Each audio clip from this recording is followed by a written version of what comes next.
disappointed in every one of you. I'm sorry, I don't mean to offend you. I'm disappointed in every one of you. I kiss you on the mouth. No, I'm not cool with that. Just, I'm sorry. One more time. I'm disappointed in every one of you. I mean, I'm dealing with degenerate animals. I'm disappointed in every one of you. Disappointed in every one of you. All right, come on. Honestly, I can't do it no more.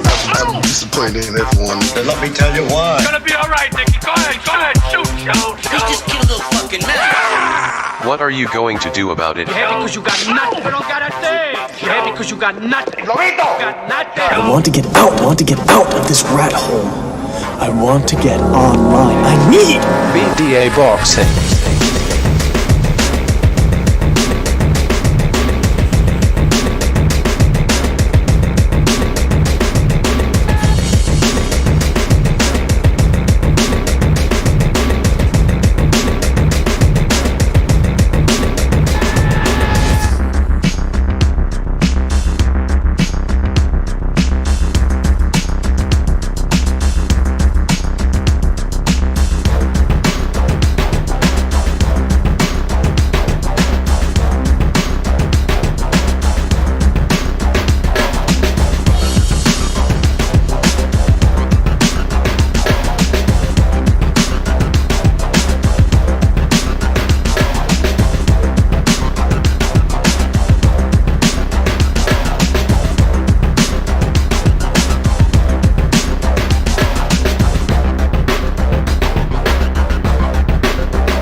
Welcome everybody to another BDA Boxing podcast, broadcasting to you live from the true north.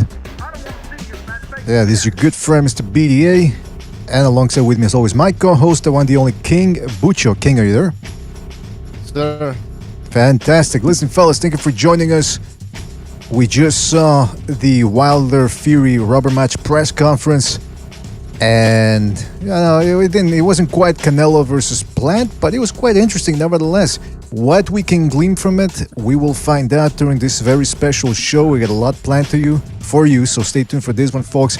Shout out to everybody in the chat room: Lenny, Megaman, Sawyer Maitland, the Can Man, Jeff Lucieda, S. Gonzalez, All Boxing Freedom Talk and News, Illest Yo, John Gonzalez. Shout out to John Gonzalez. And many more people to come, I'm sure, fellas. Thank you for joining us. Don't forget, if you want to keep the gravy train rolling, you can certainly do so by becoming a BDA member. You get special icons, emojis, and access to film analysis, which I will be dropping. I got a little behind on my schedule, but they are coming. Also, you can donate via the super chat during the podcast. And the most important thing, of course, is that you continue to like the show, subscribe, continue to listen, and to spread the BDA gospel to the uninitiated. There's a lot of them out there.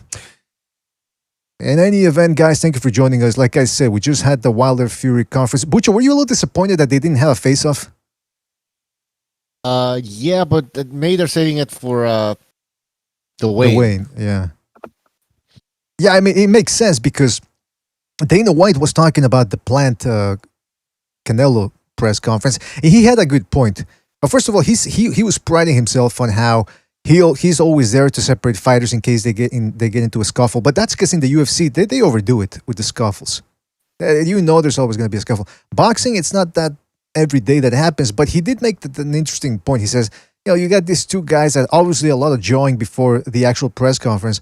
And then they have two women there, the PR people, as security essentially. I mean, they did drop the ball a little bit on that one. And I think Bob Arum is experiencing to know, look, they get into some sort of a scuffle right now, it could hurt one of the fighters, their hands, whatever, and it just puts... Bob Arum's the one that intervened. Maybe he knows something. Maybe he's trying to prevent something from happening because he knows that it's likely to happen. I mean, who knows? By the way, I want to thank Mr. Tezza for his contribution. Thank you for your contribution, man. He didn't leave a comment. Shout out to Mr. Tess. I really appreciate it, my friend. Thank you for the contribution. Hope you're enjoying the show. Now, Bucho, there's been some controversy right now in regards to the judges. Apparently, they changed one of the judges at the last minute, or even two. There's two judges here that I want to talk about a little bit. By the way, I'm going to be inviting people real soon, but I just want to get this out of the way.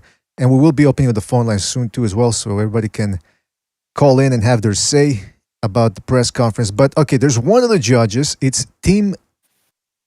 No, what's his name? Yeah, Tim Cheatham. Already, Bucho, the last name doesn't really fill me with confidence. Cheatham. I don't like that name. I don't like it either, man. Something's fishy here. There's no such thing as coincidences. And here's the card that he had for Jermell Charlo versus Brian Castano, which I thought Castano clearly won. Yes, it was a competitive fight, but I thought Castano clearly won. The fact that it was in Texas and Castano got the draw goes to show you that he really should have won the fight. Cheatham had it 114. Okay? It could have been worse. It could have been the judge that gave it to Charlo. Yeah, but that's like saying, hey, you got maimed in war. Could have been worse. You could have been dead or something. Yeah, you're right. No, that's terrible. He also officiated Lomachenko Teofimo Lopez, and he gave Lomachenko 4 rounds. So he didn't give him even the 6th and 7th, which Lomachenko clearly won the 7th, and I thought he clearly won the 2nd as well when he landed those 3 or 4 clean left hands that snapped Lopez's head back. Nevertheless, he only gave him 8, 9, 10, 11, and then he gave the 12th to Lopez. So already here we're seeing something quite fishy. And then of course one of the other judges is Steve Weisfeld. I didn't really do that much research, but I think we all know Weisfeld. He was, for a short period, he was one of the HBO unofficial scores. But the other guy is Dave Moretti, Las Vegas veteran. Terrence Crawford versus Victor Postal. He had it 117-108. Didn't give Postal a single round, as far as I can see here. And that Thunderdome did a rescore of the fight, and it was way closer than they tell you. I mean, obviously, I thought Crawford still won it, but it was like a Pacquiao Mayweather type scenario.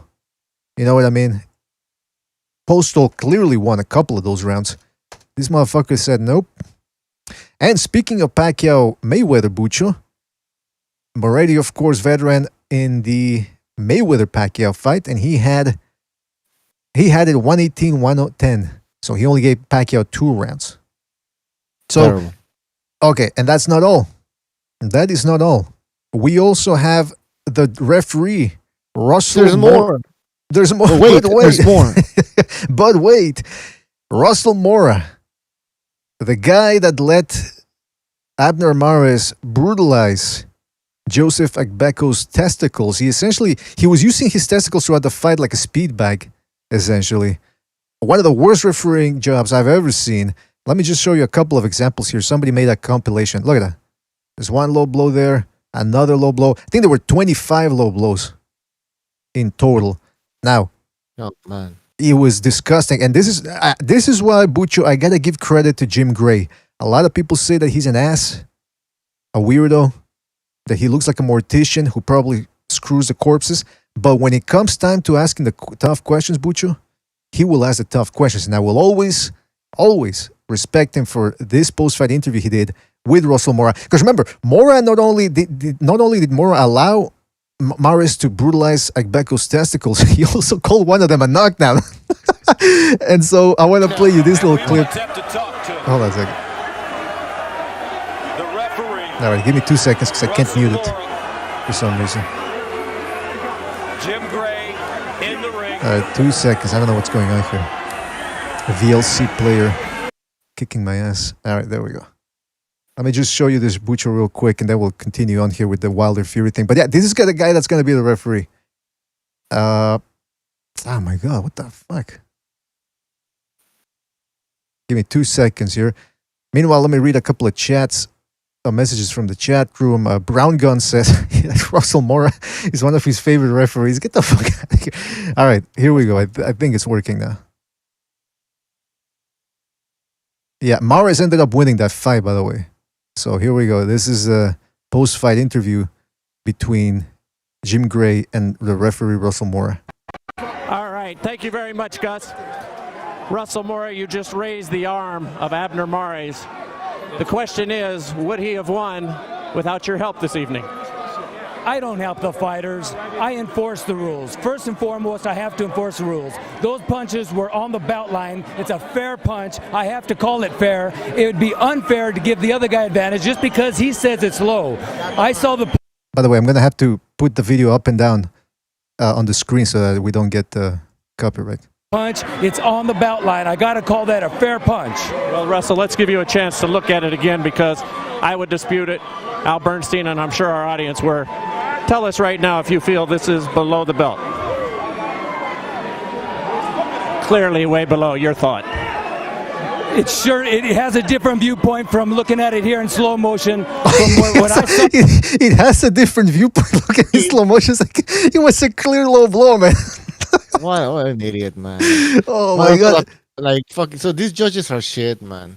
I was suspecting the third judge to be a fucking Judge Lance Ito from the O.J. Simpson trial. Is he still alive? I don't know. I don't know. I mean, yeah, terrible. And then hold on. Live, I saw that it was a fair punch on the belt line. That was my call. But now that you see it on a replay, do you feel as though you've made a mistake? I would like to take my time and see that. Well, we can do it again. Let's take our time and let's ask the guys in the truck. Ray Smaltz, our producer. And ask him that question and sit down and talk about it. The punch that I saw live was a fair punch, parried off his glove. That's a fair punch. With all due respect, you have a very difficult job. And I have a high respect for referees. And so does Al Bernstein. This quite possibly, he said. By the way, that's the one that they called a low blow. I mean, a knockdown. Can you fucking believe it? But hold on. We're not done yet. This quite possibly, he said, has been one of the worst officiated fights he's seen in the crease. And so was a fair punch, parried off his glove. That's a fair punch. With all due respect, you have a very difficult job. And I have a high respect for referees. And so does Al Bernstein.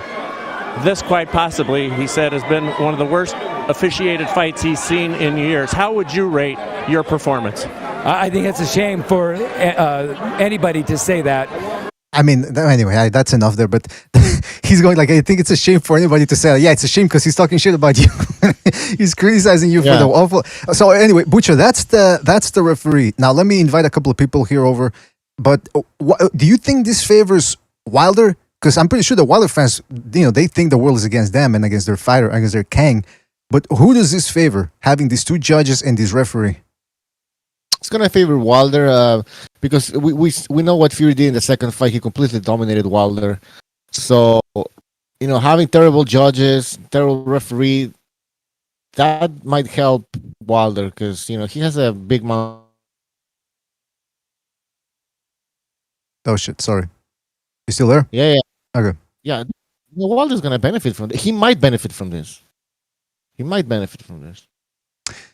Because despite what people might say, both guys were pretty dirty in both fights. There's a lot of clinching, a lot of hitting behind the head. And if Wilder goes in there and decides to trade with Fury, because again, if he gets backed up like he did the first time, he's made no changes, he's going to get tired. But if he goes head on, he's going to get tired too, but at least he gives himself forward momentum to try to land something. But as both fighters come forward, they're going to fall into clinches and there's going to be dirty, dirty stuff. So I'm expecting dirt. And if there's dirt and Mora allows him to fight dirty, he might just allow one guy to fight dirty. And that would probably be Wilder. Also in the press conference, something interesting happened. The most poignant moment was when Fury finally called Wilder out to his face about the numerous excuses. And he said, if you believe I cheated, why did you change trainers? Why are you making all these changes? And Wilder answered the question with a question, refused to answer. So I'm curious to hear what you guys have to say. We got Gonzalo, the Guns, and we got Jimmy joining us. So who wants to answer that one? Like, who wants to comment on the whole Fury calling him out to his face? Well, I mean, I'll just say, I just caught parts of it. I haven't watched the whole thing yet, but that's just, it's a tell. Come on, could you be any more? It's like, wow, dude, here's your chance. Because no reporter did it. They should have yelled at him when he was having headphones on. But yeah, I called him out, and he did that. who does that? Like 16-year-old girls do that. You know, when they're arguing, they don't want to answer, and they just start blasting questions back at you. It's pathetic, dude. It's pathetic. It's an embarrassment to the sport that he did that. I mean, listen, straight up. 10 years from now, let's be honest, he's retired, gone memory. Somebody mentions his name, Deontay Wilder. You think he's going to be remembered for anything other than this bullshit? And he just wasn't smart enough to look to the future. That's my comment on that. That's what it seems like. And you know what, Jimmy? The other thing he was doing was he was pretending to text or surf the web on his phone. I mean, well, I don't know if he was pretending. I'd like to think that he was pretending, but he seemed. Jimmy, I'd ask you: does that seem like he's trying to shelter himself from the reality of the moment, or do you think he really does think like, haha, I'm being nonchalant, I'm being blasé, and I'm not giving him any attention? It's a ploy. That's all. Like, this is nothing to me, man. This is old hat. Like, you know what I mean? Like, this means nothing. This whole situation. You know, if you listen to him talk, I don't know. He's still going right back to I only got to be good for 2 seconds. You know, tweeting about, you know, fucking skills. People say skills, man, but I got, you know, power beats. So he still knows his only chance of beating this dude is landing the big shot. And it all comes down to, I mean, he's still with Sugar Hill Fury. I know people have commented about his conditioning. I personally, how do you know those videos weren't taken, you know, like a week into camp, separate videos, and you sit on them, right? And then you put them out a month before, 2 weeks before the fight. People are like, oh, he looks like shit. And yeah, you know, it's good mind games. Who knows? I'm just saying I know that's what I would do. Makes sense. Yeah, I mean, it's he's trying to hype himself up, especially on fight week where everything counts. Gonzalo, did you see the conference? And if so, what did you make of it? Gonzalo, are you there? Hear me, BDA? Yeah, I can hear you. Can you hear me? I can hear you. Yeah, I didn't watch it, to be honest, because I'm a little burnt out with the whole situation between them two guys, particularly Deontay Wilder's behavior, or I mean his attitude. You know, I'm kind of over it. I just want to see the fight. So like on Saturday, it's Judgment Day. You know, he talked all this shit. He made it about who is more. We're gonna see what type of man he really is, because he made it about that.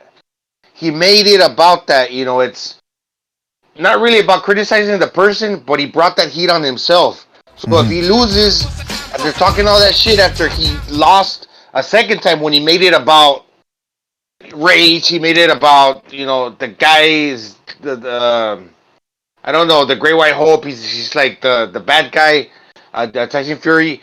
This second time around, he's doing it again. So it's Judgment Day, because once you did it once, you'll fool me once, fool me twice. Shame on me, shame on you. You know, so that's basically what it's about. So I just want to see the fight. Yeah, yeah. We just want to see the fight. At this point, there might be more theatrics on the day of the weigh-in if they allow them to do a face-off. Like Butcher said, maybe they're saving the face-off for Friday, because apparently Bob Arum today said no face-off. He didn't feel like it was appropriate. Maybe he was afraid that we're gonna get into fisticuffs. But Gonzalo, let's get into. I want to ask you this first question, because I got a couple of questions here, and then in about 10 minutes we're gonna open up the phone lines and we'll be alternating between the questions and the phone lines. But what can Wilder do to win? And now this is the most important question, because he brought in a bunch of trainers. He's making changes. One thing that was interesting, Gonzalo, was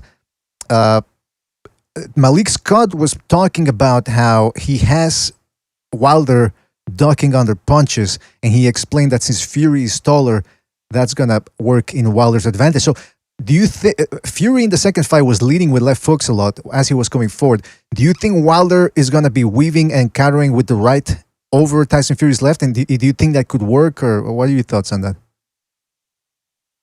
I'm not weaving, like slipping a punch, yes, just bending your waist to the side, but weaving under and around, that's not good for him, because he's not really a good hooker. He slaps with his left hook.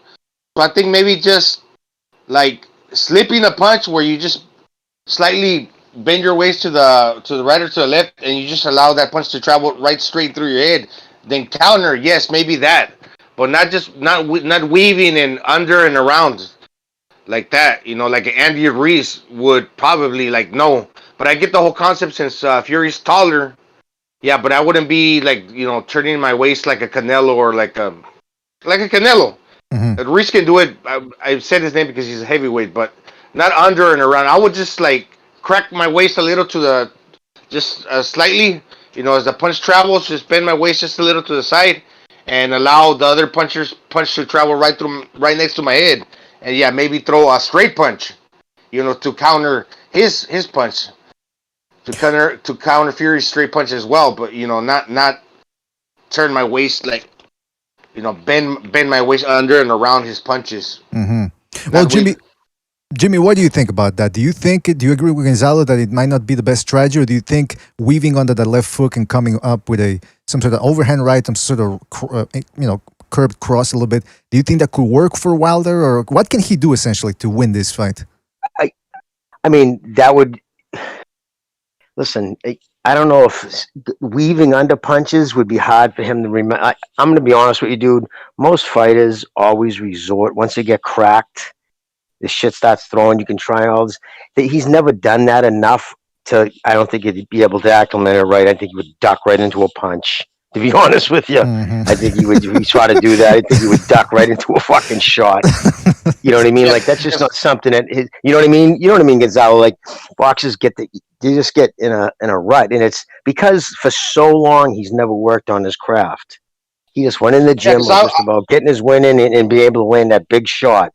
To go in there now and start tweaking and doing this and that, it's a lot of shit to do. So, you know what I mean? But I had a hard time hearing some of the stuff he said. But anyways, Gonzalo, go, brother. Yeah, I always thought like a weave was like side to side and a bob is front and back. And a lot of times when you just duck a straight punch, the best thing to do is just like drop your foot to the side in an angle, and that allows your body to tip slightly over to one side as the other guy punches. You're in position to punch back. Whether it's nice little, exactly. But he doesn't have the talent for that, dude. Yeah, I just, you know what I mean. He's look at all his big counter shots. It's after the guy throws and misses, or he just wings. Just like I've looked at a lot of his fights, bro, recently, and I'm like, he never sets traps. He never does anything. It's reactionary. All right, prime example. You want to know why? When he's pounding somebody out, he's so amped up, like a fucking whacked kid. Like, you know what I mean? Like, he's just, the ref, all right, calm down, dude. What are you doing? He's still throwing punches. The guy's going into the locker room to get his fucking robe off. And fucking Wilder's still in the ring throwing windmills. Like, dude, relax. You know what I mean? It's like, it goes to show he's just so fucking emotional. It's all driven on emotion. And that's one thing that he can change. Since he's a power puncher, okay, that's what happens to power punchers. They rely on their power. But he's emotional. And one thing that he can change is, instead of like going hard and heavy with his first shots, it's like, when the fight starts, I would just start throwing straight light punches. And once I start zeroing my straight shots, because I preferably would throw straight shots, then I would go a little like heavier on the mustard. I would lay it on a little thicker. But you can't get your timing down if you're just going in heavy. Distance. Yeah, and you're going to get countered. The other's just going to see your intention. This dude's trying to rip my head off. But then again, he's not landing, so he's losing his footing. I'm Tyson Fury. That leaves the window open for me to counter hard. And I'll tell you another tell he does, too. Go back and watch his fight, especially with Fury. Right before, I'd probably say 90% of the time when in his mind he's going to load up on a right, he adjusts his glove. He folds his hand over inside his gloves. So he's getting ready. You know what I mean? He's getting ready to throw the right. Like, those things are amateurish. Like, you don't do that shit. And he does it all the time. Like, you can tell he hasn't. Again, man, I see it all the time. Steel sharpens steel. And is that really true, by the way? I mean, let's be honest. Who's his best win? Right now, who's his best win? Luis Ortiz. Yeah. And who's Luis Ortiz's best win? Bryant Jennings. Oh my God. On HBO, remember that 2015 or something? That was literally that's his best win. So think about that. 40 professional fights, 5-year WBC heavyweight champion. His best win is Luis Ortiz. And Jimmy, today Wilder was bragging about his 9 title defenses. Oh God. Yeah, somebody left a comment. Somebody left a comment a couple of episodes ago. He's saying, "You guys have Fury number 1, but you disparage Wilder. So how can you have him number 1?" I've been adamant about. I don't know about you guys. I don't think you guys said this, but I mean, I think you guys said the same thing. That you agree with me that Fury is not number one just based off the Wilder win. A couple of months. Was that? Yeah, AJ was number one based on his resume. I was saying probably that Fury is number one in the sense, not number one, but he's the best heavyweight. I said, right? Because that's probably what we all said, because most of us think that Fury would have beaten AJ, but yeah, AJ had a better resume. He still has a better resume. Exactly. Yeah. I mean, Wilder's a glorified puncher. Now, a glorified puncher can still take you out with one shot, so don't get it twisted. I mean, he does have somewhat of a chance against Fury. But Fury did not, in my eyes, he didn't jump to number one based on the Wilder shellacking. A couple of months ago, that was still Joshua. But of course, now Joshua got Usyk beat him, so we do have to take that into consideration. Oh yeah, I wanted to bring this up to you, Jimmy. The judges, I was talking to Bucho about this. The judges, two of them are Moretti and Cheatham. Of all the names that he could have, Cheatham. Both guys have had questionable scorecards. Then you got Russell Mora, who allowed Abner Mares to abuse Joseph Egbeko's balls, 25 low blows, never got warned, never got a point taken. In fact, he scored a knockdown with one of the low blows. What do you think about that? Do you think this benefits Wilder, having these people? Well, the rough shot in the last fight was Fury. I mean, he definitely he used rough tactics. Absolutely. He wasn't like in there fighting clean. Can I just on a side note real quick? Your documentary on the Plant Canelo fucking was awesome, brother. Just got to tell you, I just finished it. Great stuff. Everybody who's listening, make sure you watch it, man. Yes, fucking please. Sorcerer with the editing. Sorcerer. Good well, stuff, thank brother. You, Jimmy. Good stuff. Thank you, man. Really appreciate it. All Yeah, right, go check that out. Yes, man. I think it helps Fury more than Wilder. If you're thinking to get away with dirty shit, because I remember he's going to want to get him off. He's never been bullied. You know what I mean? If you go back, everybody goes in there thinking they were, well, except for the Polish bald kid, he was fighting him pretty good. Actually, I had him winning on. That actually happens in most of Wilder's fights. He's losing until he catches the dude. So, that's true, yeah, I think that helps Fury. Real quick, shout out to G Boogie for his contribution to Super Chat. Says, I think Tyson Fury can gain advantages because obviously referee Mora is blind as a bat when it comes to low blows. It was like Ricky Bobby and his racing partner, the Magic Man, doing a fist bump of shake and bake on some peanuts. All right, G Boogie going there with the movie references. Shout out to G Boogie. And shout out to... Hold on a second. Who just donated here? Looking. Oh, no, wait a minute. That's not them. Butcher, who just donated? I can't see it. Trill Balance, thank you for your contribution. He says Usyk already has a better heavyweight resume than Wilder. Yeah, that's true, man. He does. I mean, would you say Andy Ruiz too then, because he beat Joshua? I mean, he's got a better win. I mean, literally, I went through it. I mean, his last. Look at there's no. I mean, Haymanites, that dude. He tweets this out all the time, and it's true. I went back to WBC. I don't know why everybody always says it too, and I've said it. I've accused that, and I've really thought about like, why is that even the case? It's the prestigious belt. But 5 years. I mean, I went back and looked at all the WBC heavyweights, right, since its conception. There's nobody even comes close to a fucking resume that soft. Remember, his first 7 defenses weren't even top 10 opponents. First 7. It wasn't until fucking, Stavern, I don't even think was ranked because he was out of it for so long. But yeah, it wasn't until Ortiz and then fucking Fury. They weren't even ranked in the top 10. And he was, I think the Polski was 8th. But it's terrible. He put out all the actual rankings. But what about Primo Carnera? Worse going into it. His first 33 fights, the average, if you looked at his average world ranking of his opponents, listen, they knew what they had coming. You look at his amateur stuff. Dude was down all the time. They knew what they had. They had an explosive power puncher, good athletics, if a big guy could move around, and this guy could put people out. But they knew never to test them. They wanted to chase that get that record up where, the record own is what, attracts you. 33 with 33 knockouts. Holy shit.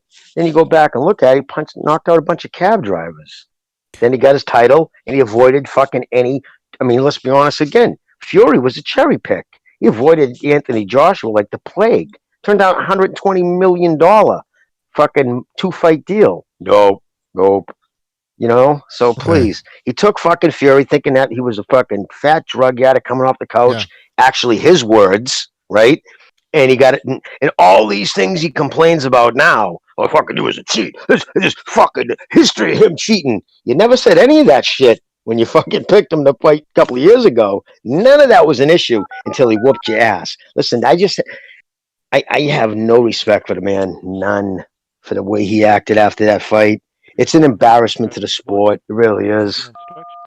Would it be fair to say that Primo Carnera was a worse heavyweight champ? I mean, Wilder's probably up there in terms of the most. It's for 3 years or more reign. How long was his reign? Oh yeah, I think Primo Carnera was only. I don't think he even defended it.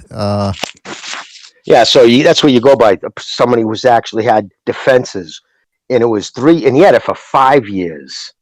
He was one of the longer WBC heavyweight reigns since its conception, right? Mm-hmm. And you look at his opponents, and you go back and look at other guys' opponents, like, wow, you know what I mean? Like, wow, those guys fought some dudes. Like, he never fought anybody. Obviously, when he got against the first dude who could box, who had some talent, I mean, let's be honest, it's not even just a whitewashing in the second round. That first fight, he lost. I had him losing but I think 2 rounds, maybe. Yeah, I think so, man. Yeah, Butchie, you were gonna say something? No, Fury cheated. I was going to say about Wilder kept mentioning he didn't. I didn't think he was going to do it, but he did it. He mentioned Glovegate today. He mentioned Glovegate. He said Fury had something in his gloves. Fury has no power. That was also something else that he said. But let's stick with the first thing I mentioned. The Glovegate. He's still mentioning that, and Tyson Fury called him out on it. He said, like, you're in denial. So think about this, brother. All right, you guys have both sparred. I know you guys. You guys go into the gyms and shit, and you sparred. All right, so I spar hard. You got right, and somebody comes in there. So do you think actually, right? And obviously he's been punched in the head with boxing gloves a lot more than you guys. Do you guys think you would notice if you were being hit in the head with a blackjack? Of course, even with 16-ounce gloves, you would feel it. Think about what he's saying. So, like, if you take a boxing glove, you fold, so now your hand's folded down. So now it's a flop. Like they said, it's just a flop. So the back part of it's the pad. The inside is just a thin piece of leather, right? And he put a 32-ounce or whatever egg weight in it.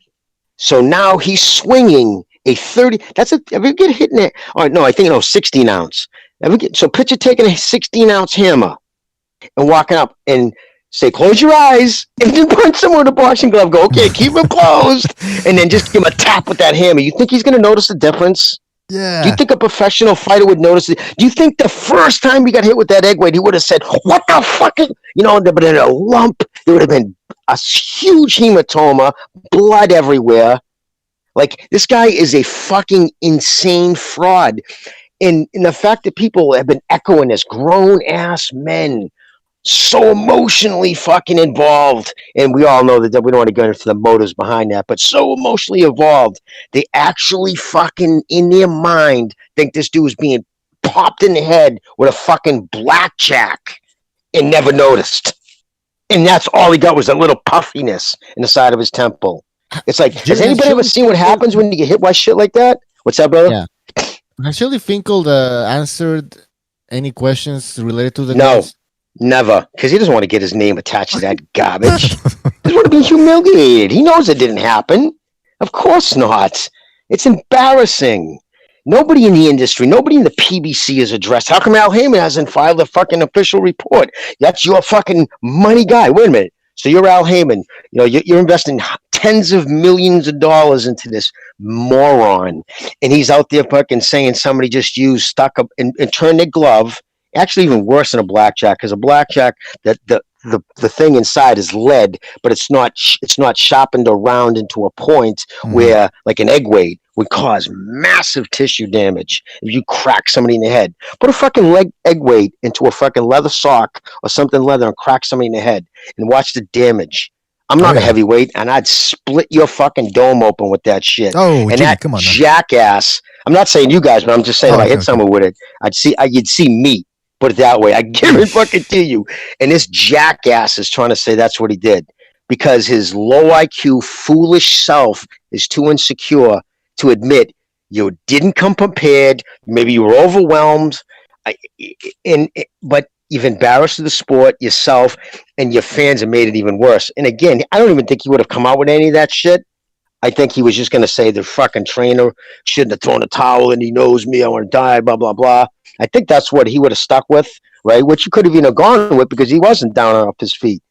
But for him to sit back and wait, now what he did is got on YouTube, what he always does, just watches all the LDBC shit, all the fucking, Dante, what is it? What do they call it? The LDBC was licking Dante Ball's cult, right? He's flipping through their videos, and then now they're all starting, feeding off each other. Oh yeah, he was definitely drugged. My aunt said so. My aunt even said, oh, there's something wrong with him. And then he's like, yeah, fucking right. I know I didn't feel right. So this stupid fuck is letting these morons feed his brain. And then he got his even dumber brother with the autopsy report, because remember, the doctor probably said, which I believe he said, I don't usually see this type of damage from a punch. It's usually an object, a car accident. It's usually a hit from a metal object or something. I could see the doctor saying that because in his work, he doesn't usually see people getting punched. You know what I mean? It's usually so because he said that, then his brother ran with that fucking narrative. Yep, so doctor said it couldn't happen. Yes, sir. You know what's so absurd too? That if Tyson Fury would have got caught with the egg weight, just let's say for example, it's true, he would have been suspended for life. Probably, even I don't know if gone to prison, but he wouldn't have got paid. Attempted murder, dude. It would have been attempted murder charges, dude, put on him. And also, you can't hit people in the head with that. And also his new trainer, because he had just been with them one fight, would also been found guilty like Margarito's trainer, and probably would have got expelled out of boxing. And it would have been plaster dust, right? And they're saying plaster dust on gloves. Now imagine. So seriously, think about it. Okay, you're a NASDAQ official. It's a cakewalk gig. Probably pulled down 50 grand. A lot of retirees, right? 50, 100 grand a year. It's a cushion gig. Here comes this Brit. Hey, guy, come here. Hey, listen, dude. All right, I'm gonna slip this fucking metal thing right in my glove, and I'm gonna bash this dude's fucking skull in on HD TV. And you're all right with that, right? Oh, sure. That way I can be pulled in on the attempted murder, the conspiracy to fucking kill somebody. You know what I mean? Like, it's just so absurd. And again, the first time he would have been hit, and I fucking, anybody out there, and the guys I'm even pissing off with this, if there's anybody listening, go get yourself a fucking, even a 12-ounce egg weight, put it in a sock, and then give yourself a little crack off the side of the dome with it, and tell me if you would have known that was that, opposed to somebody hitting you with a boxing glove. Absolutely, it's absurd, man. And listen, I want to mention something that Fury said during the press conference about that, but first, let's get a couple of phone calls here. And then we'll come back here to the panel and keep discussing it. Let's go to 347. You're on the air. 347. What's on your mind? Yo, what's going on, BJ? Yo, MMA champ. What's on your mind, man? You hear me? Yeah, I can hear you, man. All right, but I want you to hear this.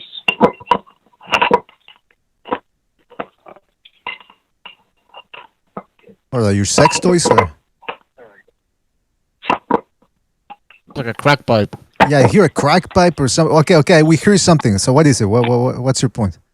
He hung up. Let's move on. I think he was hitting something with something. Yeah, maybe. I think I missed a joke. I always miss the joke. What the fuck? All right, let's go to... Hold on a second. Let's go to 612. 612, you're on the air. 612, you're on the air. What's on your mind? Hey guys, what's up? I think Jimmy, your rant was awesome. Hold on. And BJ, thanks to the talk. Real quick, your phone is crackling. Can you make sure that your cable is well connected, or your speakers or whatever, your headphones rather, because there's some crackling going on there. Can you hear me now? There's some crackling. Can you hear me now, or is it still cracking? I can hear you. There's still some crackling. Listen, call back in a couple of minutes. All right, I'll get back to you. Okay, will do. All right. Yeah, because there was some crackling there. I couldn't really. I knew where this was going. I was like, what? Yeah, no, it was definitely crackling. I could barely hear him too. Okay, let's go to 832. You're on the air. 832. What's on your mind? BDA, I was watching the press conference, and something about it just seemed so familiar. I couldn't put my finger on it. And so I started thinking, this altercation reminds me so much of the one I had with my ex-girlfriend back in high school, man. This is a lover's quarrel. Tyson Fury is clearly hurt that his boyfriend Wilder slandered him at the last second, bro. There's something about it, you know. Except this time they get to air out their grievances on the big stage on the ring, and I'm actually kind of jealous. Well, you didn't get a chance to do that with your girlfriend? No. I'm fucking jealous, you know. I wish we had the same dimensions and got paid millions of dollars to air it all out. But we didn't. But now they have the chance, dude. A lot of people are saying that Fury looked nervous. I think he looked more angry. I feel like he's kind of hurt by Wilder. You know, they did kiss in the first fight and the second one. Yeah, that's true. And the first fight, even after the fight, you could tell that they were both relieved. They kept shaking hands about 4 or 5 times. They even got together to make fun of Joshua, and then it all went sideways, like you're saying, like a relationship. You know, it started off butterflies and flowers, and now all of a sudden, whoops, they hate each other. Do you think there's a chance that they're going? What's that? He's being called a fucking cheater. Yeah, he's being called a cheater. Do you think there's Do you think there's a chance? Yeah, that exactly. I was called a cheater too. You know, there was a lot of shit in common. Well, did you cheat her? Yes. No, dude, that was a conspiracy by people online. Come on. Of course not. All right. As long as listen, if you would have cheated with a woman, that's fine. I wouldn't blame you. If you cheat on with somebody else, then we might have a problem. Big problem. Yeah, big problem. Caller, anything else you want to say before we move on? I think this will go a distance. I think Wilder's chin is underrated. I think the scorecards will be close, but the problem with Wilder is, man, that footwork has always been fucking dog shit, bro. Yeah. Even in his best performance, which was a Stavern fight, where he actually he was boxing all right. He had more punches than just one.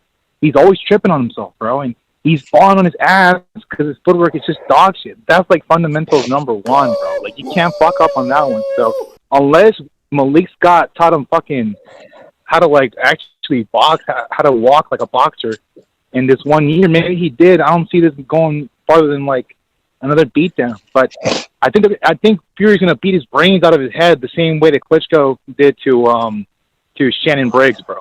Just 12 rounds of suffering. I don't know if I'm looking forward to it, but hey, it's not. We shall see, man. We shall see. Anyway, listen, we gotta move on. Thank you for your call. Call back next time, right? All right. Take it easy, man. All right, let's go to another phone call, and then we'll jump back in the panel. I think this might be this. 470, you're on the air. 470, what's on your mind? Hey, what's up, guys? I caught the press conference. When it comes to Wilder and his excuses, I think Wilder genuinely, made up in his mind that Fury was a physically weak, obese guy that could box a little bit and move. I think that was his thinking towards Tyson Fury, and it was kind of confirmed in the first fight where he knocked Fury down twice. Fury outboxed him a little bit. But in the second fight, when Fury put on the weight and decided to commit to his punches, it just shocked the hell out of Wilder. So he had to come up with an excuse or a reason as to how that happened. And I was always thinking Wilder, he's underestimating Fury, because if you think that a 6'9", 275-pound man doesn't have power, can't hurt you, you're crazy. That knows how to box, that knows how to place punches. So to me, it was inevitable, that the result of the second fight. This third fight coming up, what I find kind of strange is the timing of this fight. I know we had the Joshua Usyk fight that happened. Don't you guys find it kind of weird that this fight was scheduled, like they waited and delayed and delayed and delayed, and then they made sure the Joshua Usyk fight was scheduled? Then they made sure that this fight happened right after it. To be honest with you, I was just going to tell you, bro. Go ahead.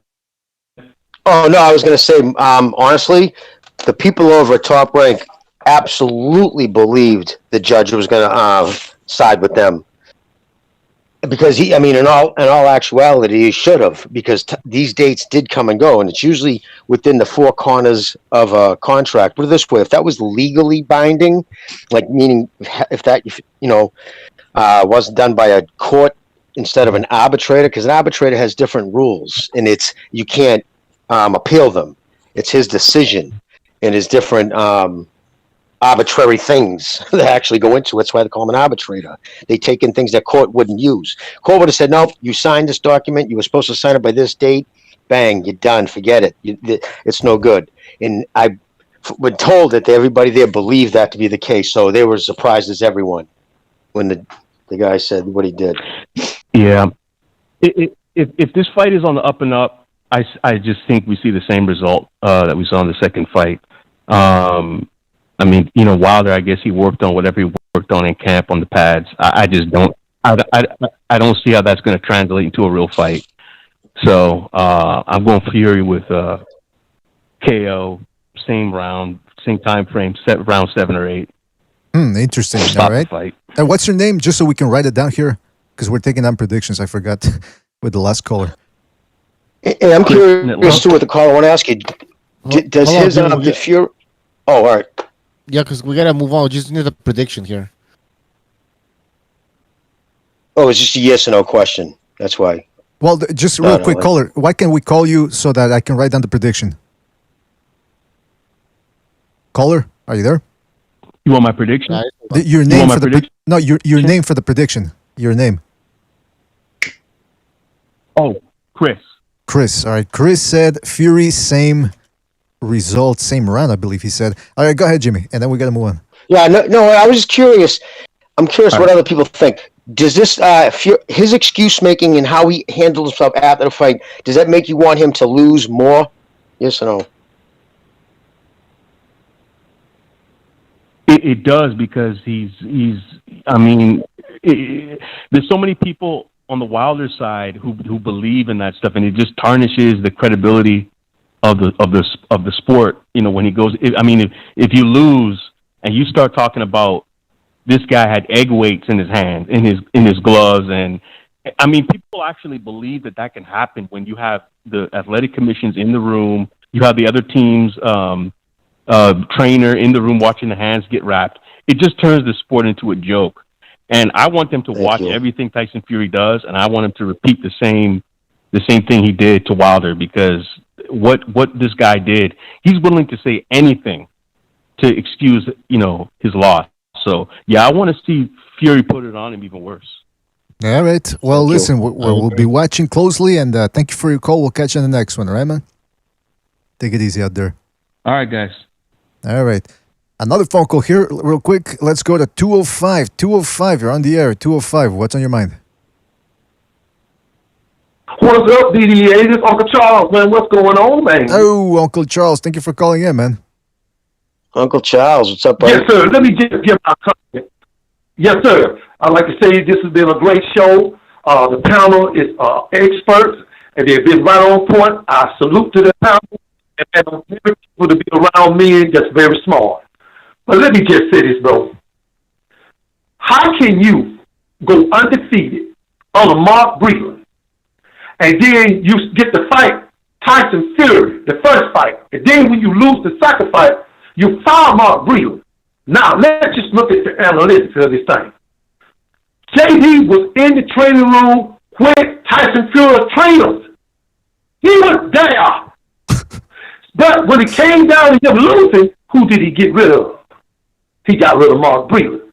When he know JD don't know nothing. But he kept JD. But no, I've been hearing it, BD8. You know what they said? You're a coon.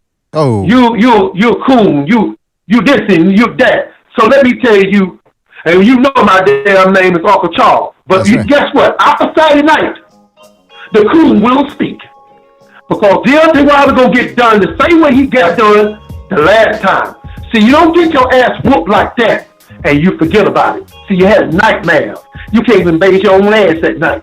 You can't even pray because you worried about that ass whooping you got. But let me just say this. I compare this to the same situation with Deontay Wilder. See, Deontay Wilder don't listen. He's very stubborn. He don't listen. And he don't listen just like this lady did down here. Now, she's an ex-gang member. And she on the side to run her ass down there on the school bus because her daughter said some bullets was messing with her. And 3 Bruce Lee minions whooped her ass. Thank God the police came, and the only thing was hurt was her goddamn feelings. You can't do that. You got to file a report. You got to goddamn go out to the school and talk to the person, let them know what's going on. And I'm going to tell you this, B.A., people don't supposed to act like animals, and animals supposed to act like people. And I'm going to tell you why, B.A., and I'm going to get off here. Why is that? Let me explain something to you. You got to understand something, man. Any two times you call me a coon or a racist and all this fight got nothing to do with race. This fight got only to do with one thing. Who's the better man? Who's the better boxer? Oh. And I'm going to tell you right now, like I told my damn friend, I said, look, man, you messing with them hornets on the side of that house, I think you need to leave it alone. Your wife out there screaming at you, said, let them people get it. And then I get over there, and he knocked the hornet's nest down. The hornet came out. His ass sprang towards my car and fell.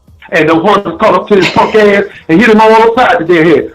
And then he gonna ask me, is his head big? Like an NBA basketball. Tyson Fury will win this fight in a knockout.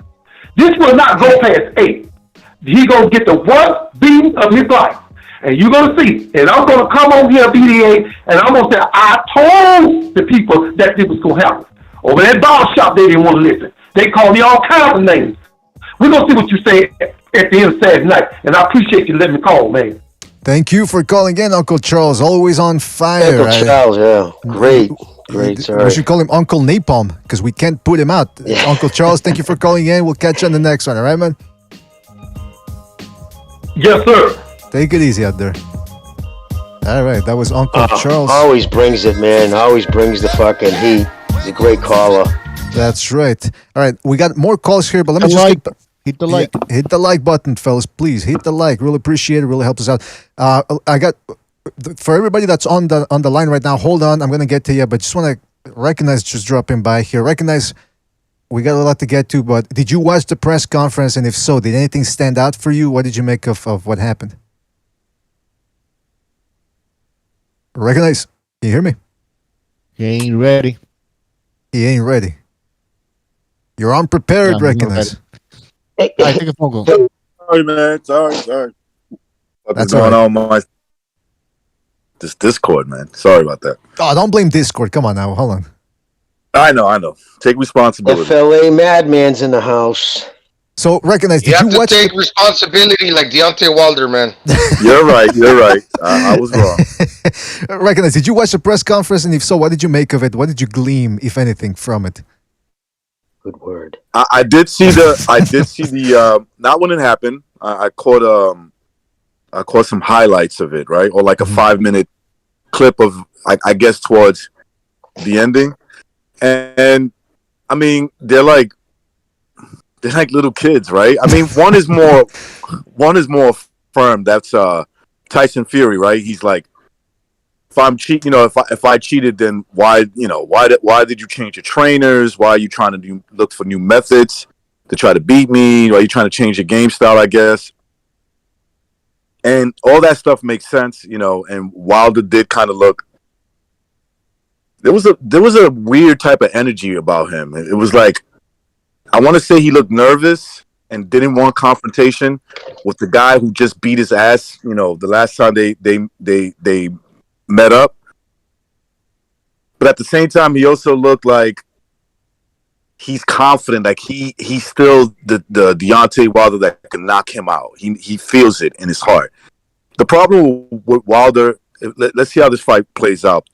What could end up happening is that Wilder just never believed this guy could hurt him.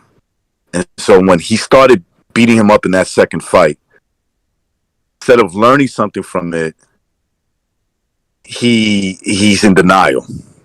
In other words, right? And it might play itself again in the ring. It might play itself again in the ring. He's still saying that Fury has no power because he couldn't knock him out. Right, knock him clean out. And it's like he's dissing himself at the same time. You get what I'm saying? And he He's like, couldn't do that because Breland saved his ass. That's why. And, Mhm. and does even because he doesn't recognize if say he didn't throw the towel in, everybody saw it. That dude was like fucking. He was out on his feet. Those ropes were holding him up, right? What happens if fucking he caught 2 or 3 of Fury laying that 270 something pounds into his jaw? Boosh! Next shot to the temple, and then a follow into the side of the head. He could have beat the rest of his career right out of him. You know what I mean? That's right. Face planted him into the canvas. You wake up, you get the oxygen on, you're in the ambulance, you're like, what the fuck? Before you start getting all the tingling back in your body. Like, that shit changes, man. Especially at his age. So, you know what I mean? Like, he's just seeing everything wrong. So I recognize, but you made excellent points. No, but yeah, I think that there's a lot of weird energy coming out of Wilder, especially. Now, I did see something in Fury. Like Wilder did catch him out there. You can see he got a little bit upset, but that could be just like, somebody talking over you. He did like have this like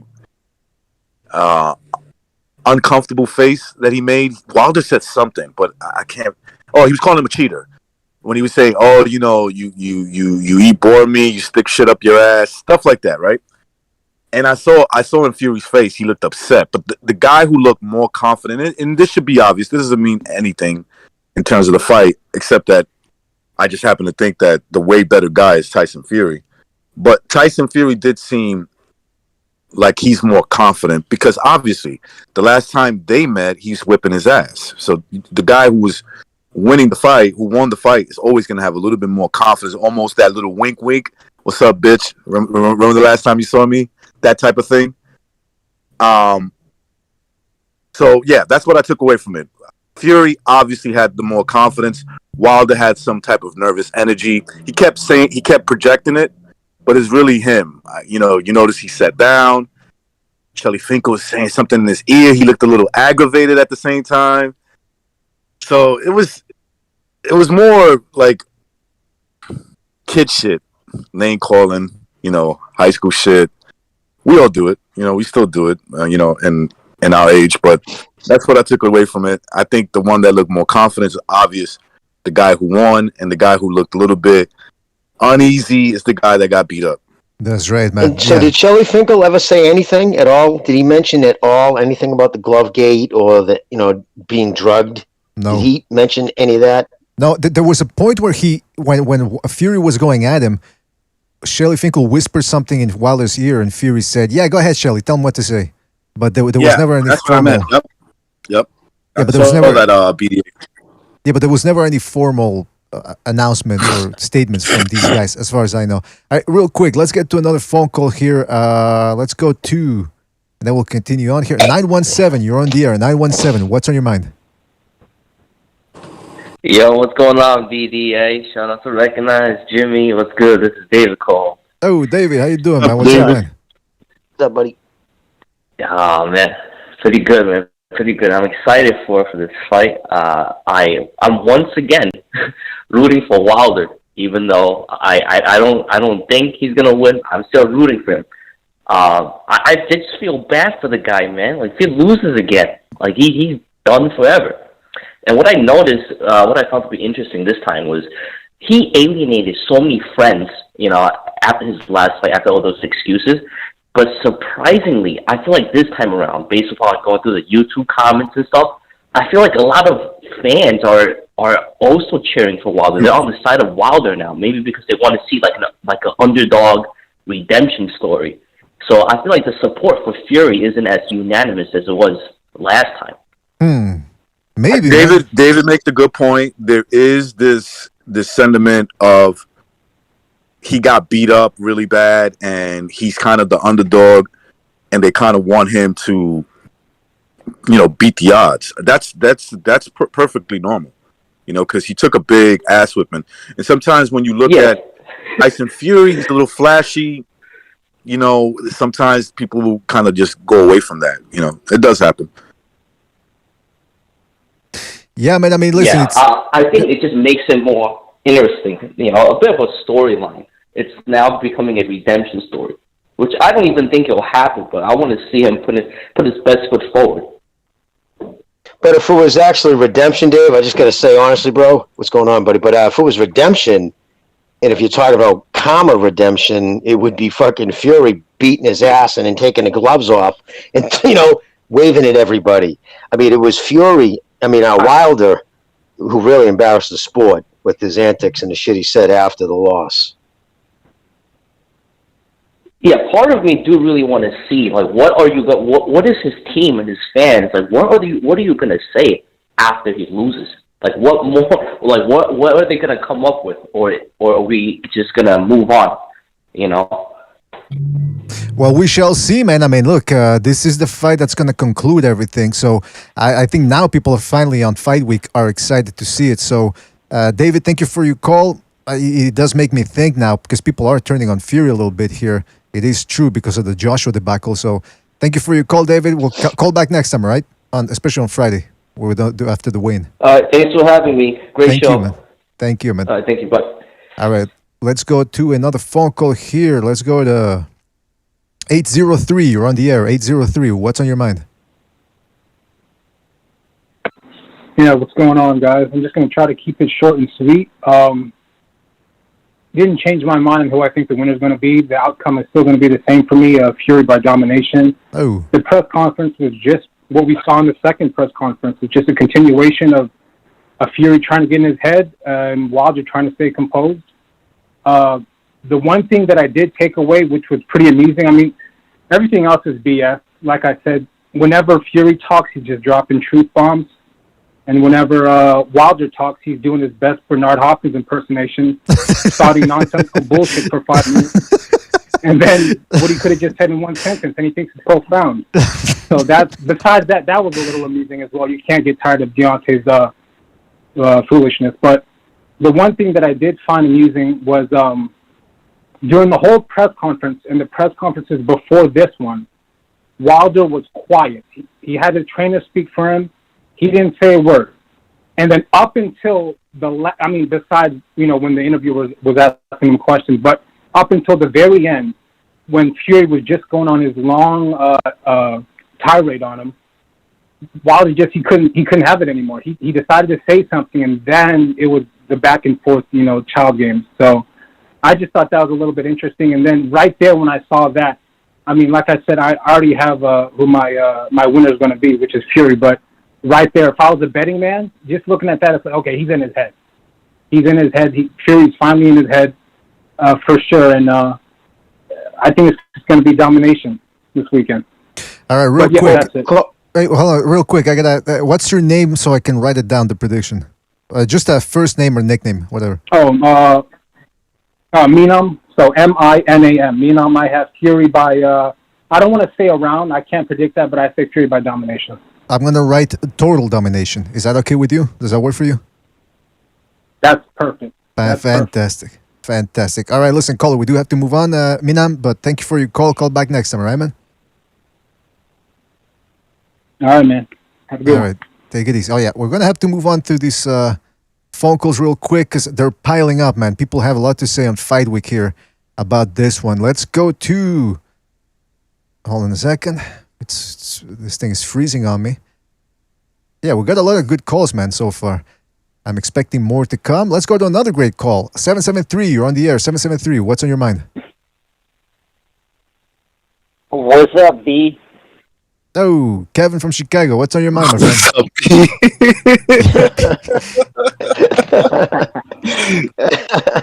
He's still on about that Saturday. Yeah, he's still on about that. Yo, what up, B? What up, B? All right, Kevin, come on, let's go. What's on your mind, man? On God, I gotta say, on God, Tyson Fury. Nice. They always say he's the most talented fighter, the most technical. He's so beautiful in there to watch, and this and that. He goes in there like a 270-pound freak show, lays on the dude, wears him out. The guy, he's got 50 pounds on, and then people say, "Oh, he's so technically brilliant. What a technical, gifted boxer this guy is, the most technical in the heavyweight division." Usyk shits on Fury in every category regarding technique. Tyson Fury doesn't got a damn thing on Usyk when it comes to pure technical boxing skills. we saw what he did with Wilder. He went in there, dude's got 50 pounds on. He went in there and laid on him, used his fat body, his fucking 270-pound fat, chubby rolls to wear him down. He's got 50 pounds in the dude. Just ridiculous. Look like they so technically brilliant in there. You think technically brilliant? All right, but be honest about it. Kevin, be down honest. in the wrestling match. Kevin, be honest about it. That's right. Are you praising Usyk more because he's more of a pure white guy than Fury, who's probably got some contaminated gypsy blood in him, or what's going? Because you always make it racial. We all know that. So just let's get out of the way, man. Is that the reason why you praise Usyk more than Fury? You done did it now. You done did it now. All right, Kevin. Bocho, you done did it. Listen, Kevin, we do have a lot of calls. No. I'm being honest right now. I was thinking about it. Like, people always say Fury's a technical, brilliant fighter. The technique is through the roof. He's just got a thinking mind. He went out there and wore him down because he was 60 pounds more than him. There's nothing brilliant or technical about that. Wait. First he went from 50, now it's 60. When is it going to go up to 70? Yeah, he's that's a fact. It's like recognize with your height. You know, one day you're 6'5", the next you're 6'7". Right. It just never stops. Kevin, we do The have connections in and out again. The connections in and out again. All right, sorry about that. But okay, so before we go, because we got a lot of people calling in. Kevin, prediction. You want to give it to us now, or? My prediction is this: Tyson Fury sticks needles in his ass like Canelo Alvarez. He's one of those bore me guys, and everyone don't like to hear it. They don't like to hear it when there's their favorite fighter, but it's when it's somebody else they don't like. Then they're all on it. They're in on it. I say it. I was a fan of Tyson Fury. I like him, but there's no denying.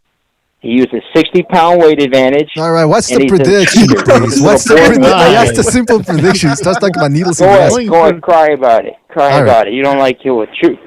Comes and smacks you in the face. All right, Kevin, you're right. Comes and smacks you in the face with a little You're absolutely right, but I do need a prediction. What's your prediction, kid? Chill out, What's B. your prediction? Hold on, real quick. Chill out, B. Come on, Chill Kevin. out, dude. Chill out. Ah, jeez, Luis. Prediction, please. I don't got a prediction for this fight. Ah, jeez. Okay. I got no prediction. All I know is Usyk is the best heavyweight in the division. All right. Fury, he's not technically better than Usyk. He just got 60-plus pounds on him. 60 pounds. You know how much weight it is? Well, dude, wouldn't that solidify your wouldn't that solidify your opinion on the fight if you made a prediction we were right? And you know what I mean? Prediction. We'll see how the fight turns out. All right. But what I'm saying is true. He uses 60 pounds. Fat slob, 60 pounds. All right, Kevin. Is that what you predicted he was going to do going into the? Is that what you predicted going into that fight he was going to do? Did you predict all those things you just said? Oh, he's gone. I didn't hang up on him. I think he hung up. Hey, Jimmy, don't you worry about my prediction. All right, I'm not here to make a prediction. I'm here to tell you. No, but I mean, is that what he knew? Because that's what I predicted he would do.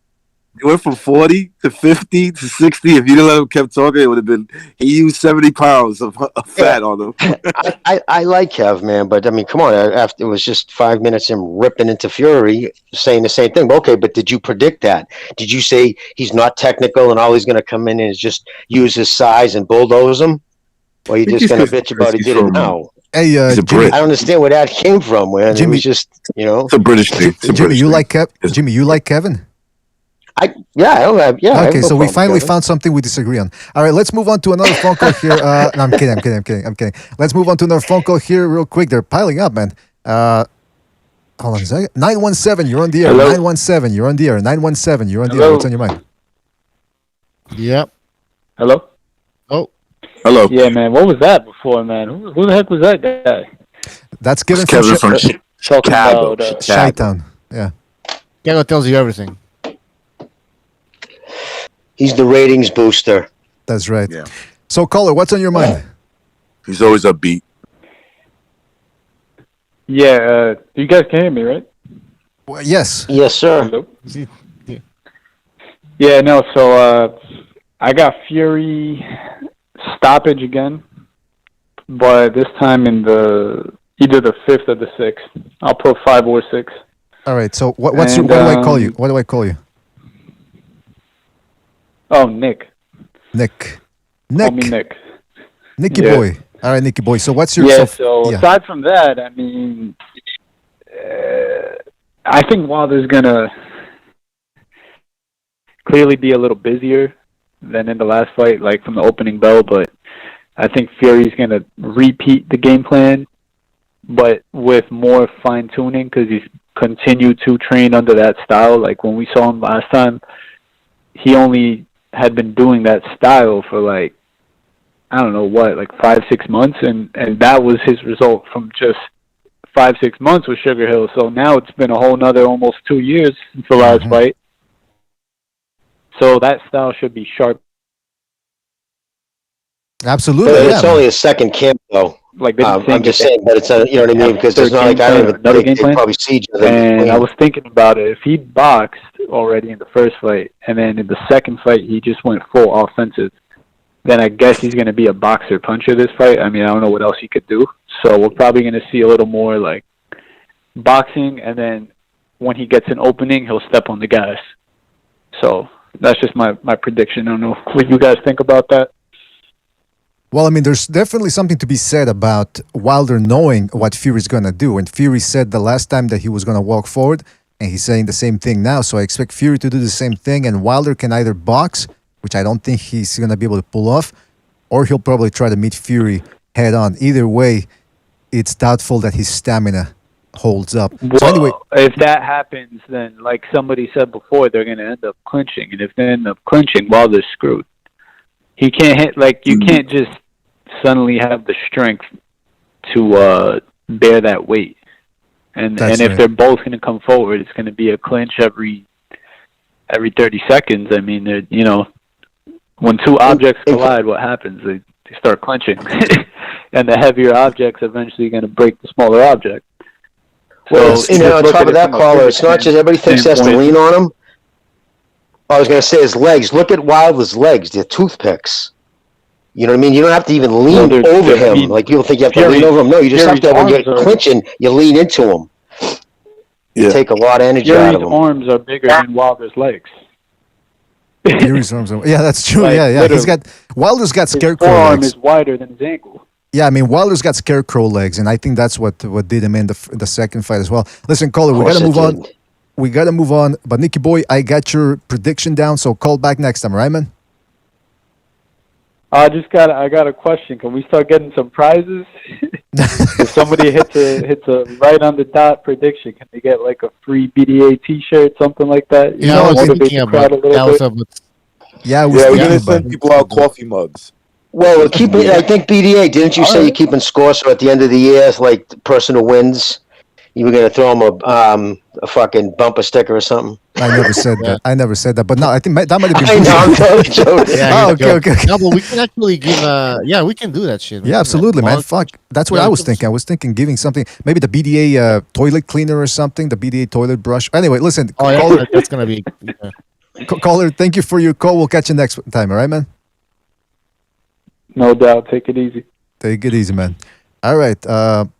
Let's go to. All right, hold on a second. Jeez, Louise. All right, let's go to 510. You're on the air. 510. What's on your mind?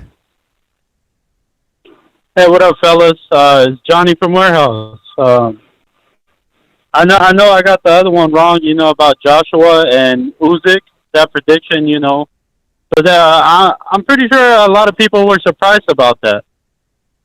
Yeah, but a lot of people were. I mean, the Ring magazine, they did the expert panel that they always do on Fight Week, and I think it was 20-3 or something. And by the way, incidentally, it was almost the same thing for Castaño Charlo and Pacquiao Ugas, and now almost everybody over there right now at the Ring magazine, they're picking Fury to win. So is this a portent of things to come? I don't know, caller. Well, what do you think?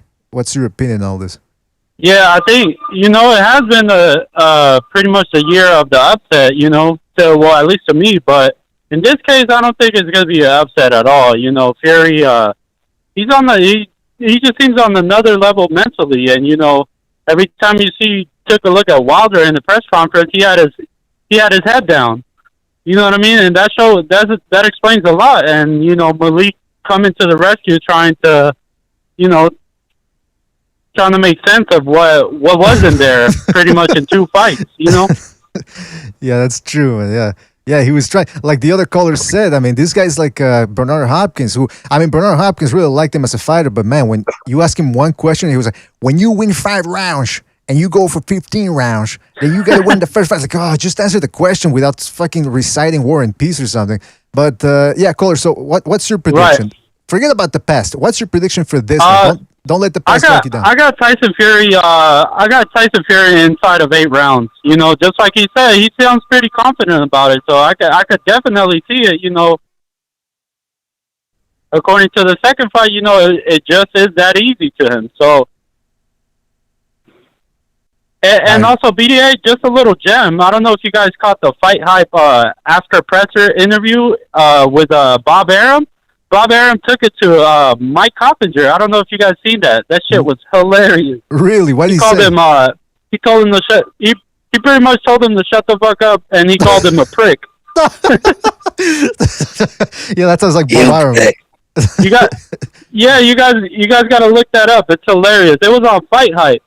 It's after the presser, pretty much. But thank you guys for the call. Thank you, man. And I got your prediction down. Call back next time, right, man?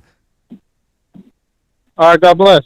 Take it easy, God bless. I am surprised Bob Arum didn't call him an anti-Semite.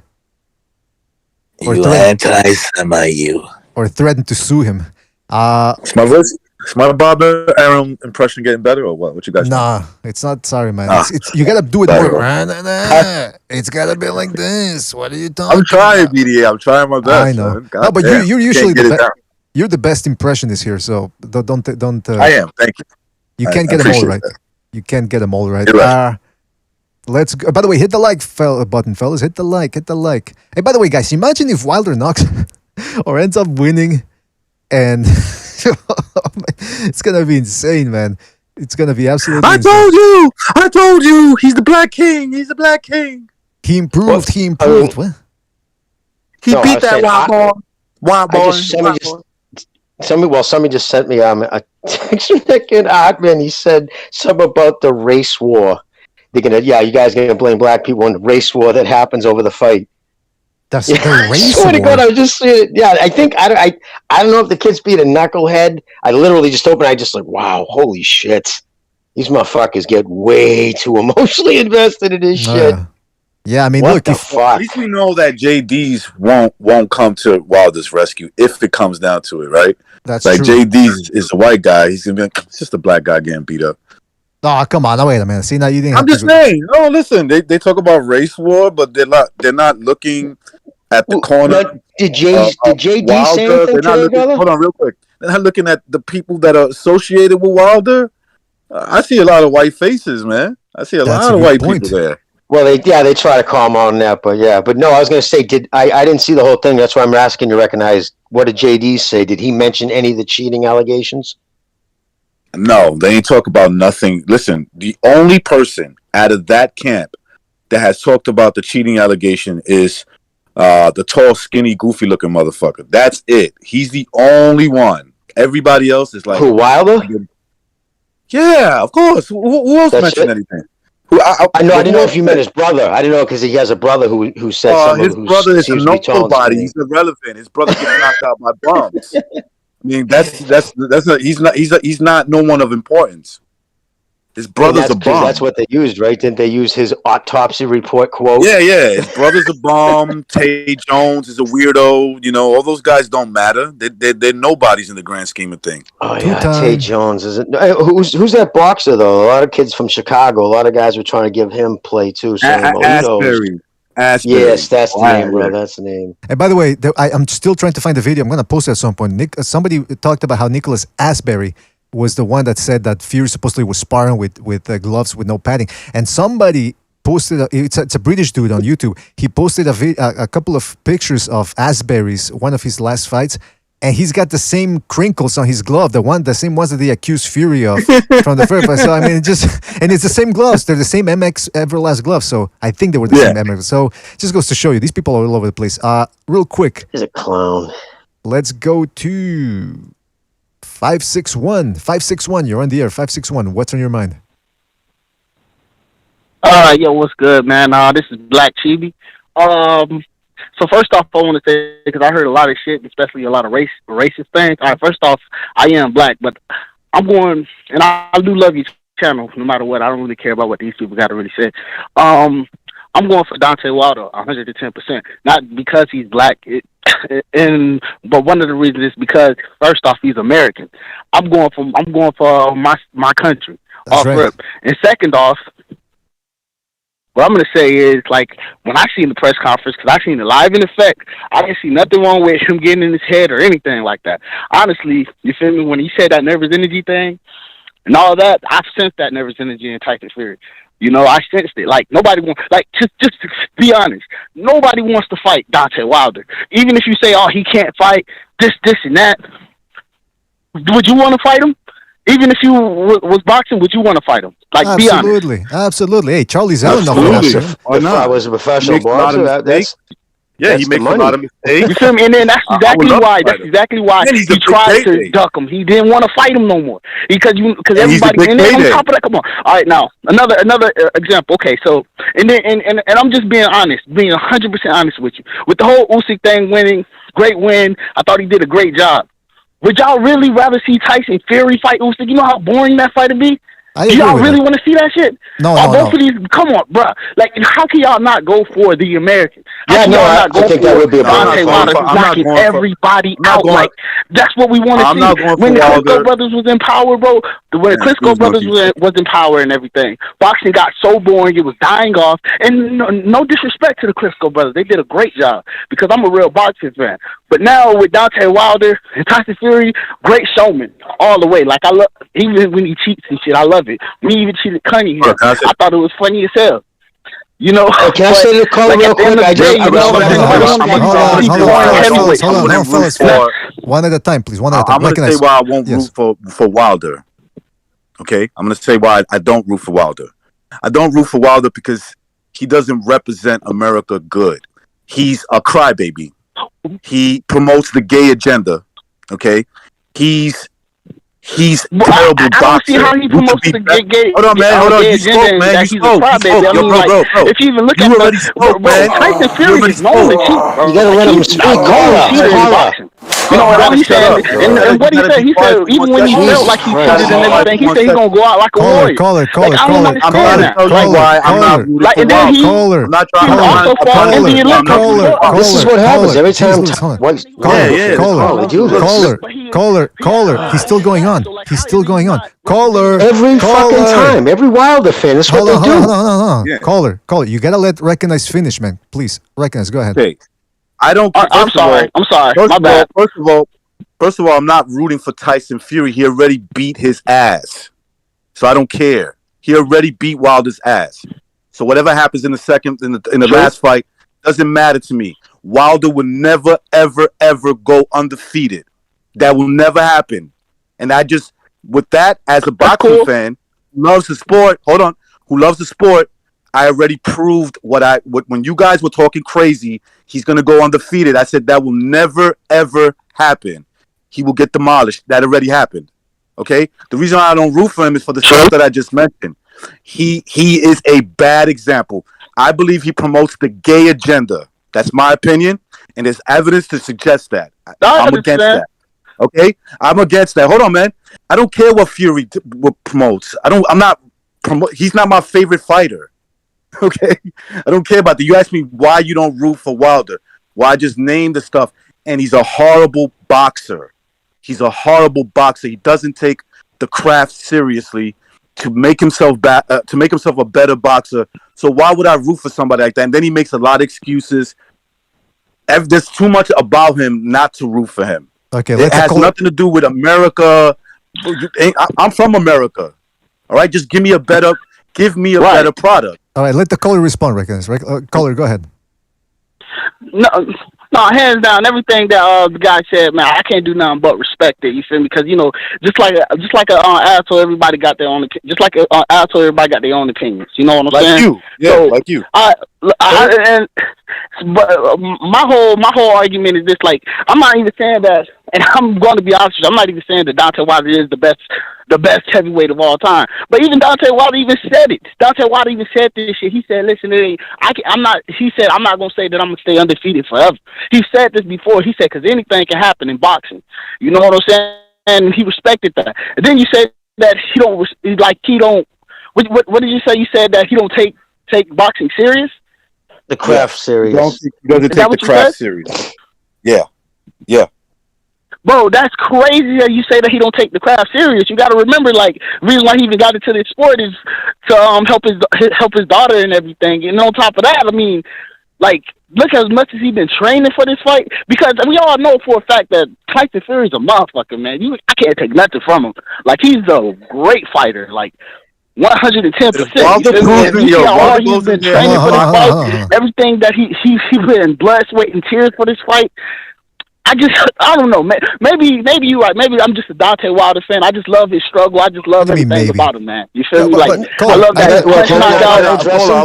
Caller, I will say this. Caller, if Wilder shows something different, right? Win or lose, doesn't even matter. He shows that he can actually box because he actually can. He's done it before. If he does that, I'll respect him. I'll be like, you know what? He's now, after the loss, he's taking himself a little bit more serious. But he hasn't done that, so I'm not giving him praises. He hasn't done it in a while. You're right. He hasn't. Like, you know, it got to a point that he was knocking people out so much, he just got focused on that one punch, and I'm not taking that away from him. You feel me? That's why he had to go back to the He started knocking dudes out, and go he back went to away what from he the was boxing. doing. You know what I'm saying? So I think I know for a fact, bro, you can already put money down on this fight in the hood and everything. Like, because a lot of people, and a lot of black people are going for Tyson Fury. It's crazy. And I was like, all right, then. I got up to like, what, $700 right on this fight right now. All right, we gotta move on. We gotta move on, guys. I'm always gonna go for even with the, and I know this ain't got nothing to do with it, even with the Caleb Plant and the fucking Canelo Alvarez fight. Dude, I'm going for Caleb Plant. Fuck that shit. I don't care. You feel me? Like, bro, like I always go I'm actually with you on that one. I'm going for Caleb Plant too, but I don't think he's gonna win. I'm going for him, but I think he's gonna lose. I know, man. I just can't wait for when this fight is over, when the Tyson Fury-Deontay Wilder fight is over and everything. I can't wait to get back on the phone and talk to you again. That's what's going to be the dying factor. At the end of the day, I'm going for 110%. I know this is going to be a totally different fight. I know for a fact, and I'm looking at it that I gotta ask you though. Out. This is my prediction because I got because I know it's other callers on the line. I'm just gonna say my prediction. My prediction: Deontay Wilder wins by knockout by round 8.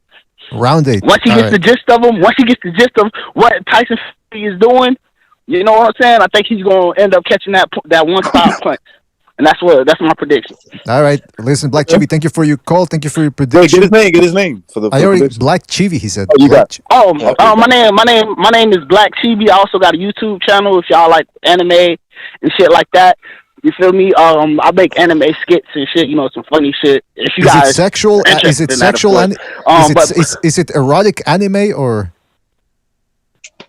No, it's regular anime. Like, you know, like erotic anime. You wilding out.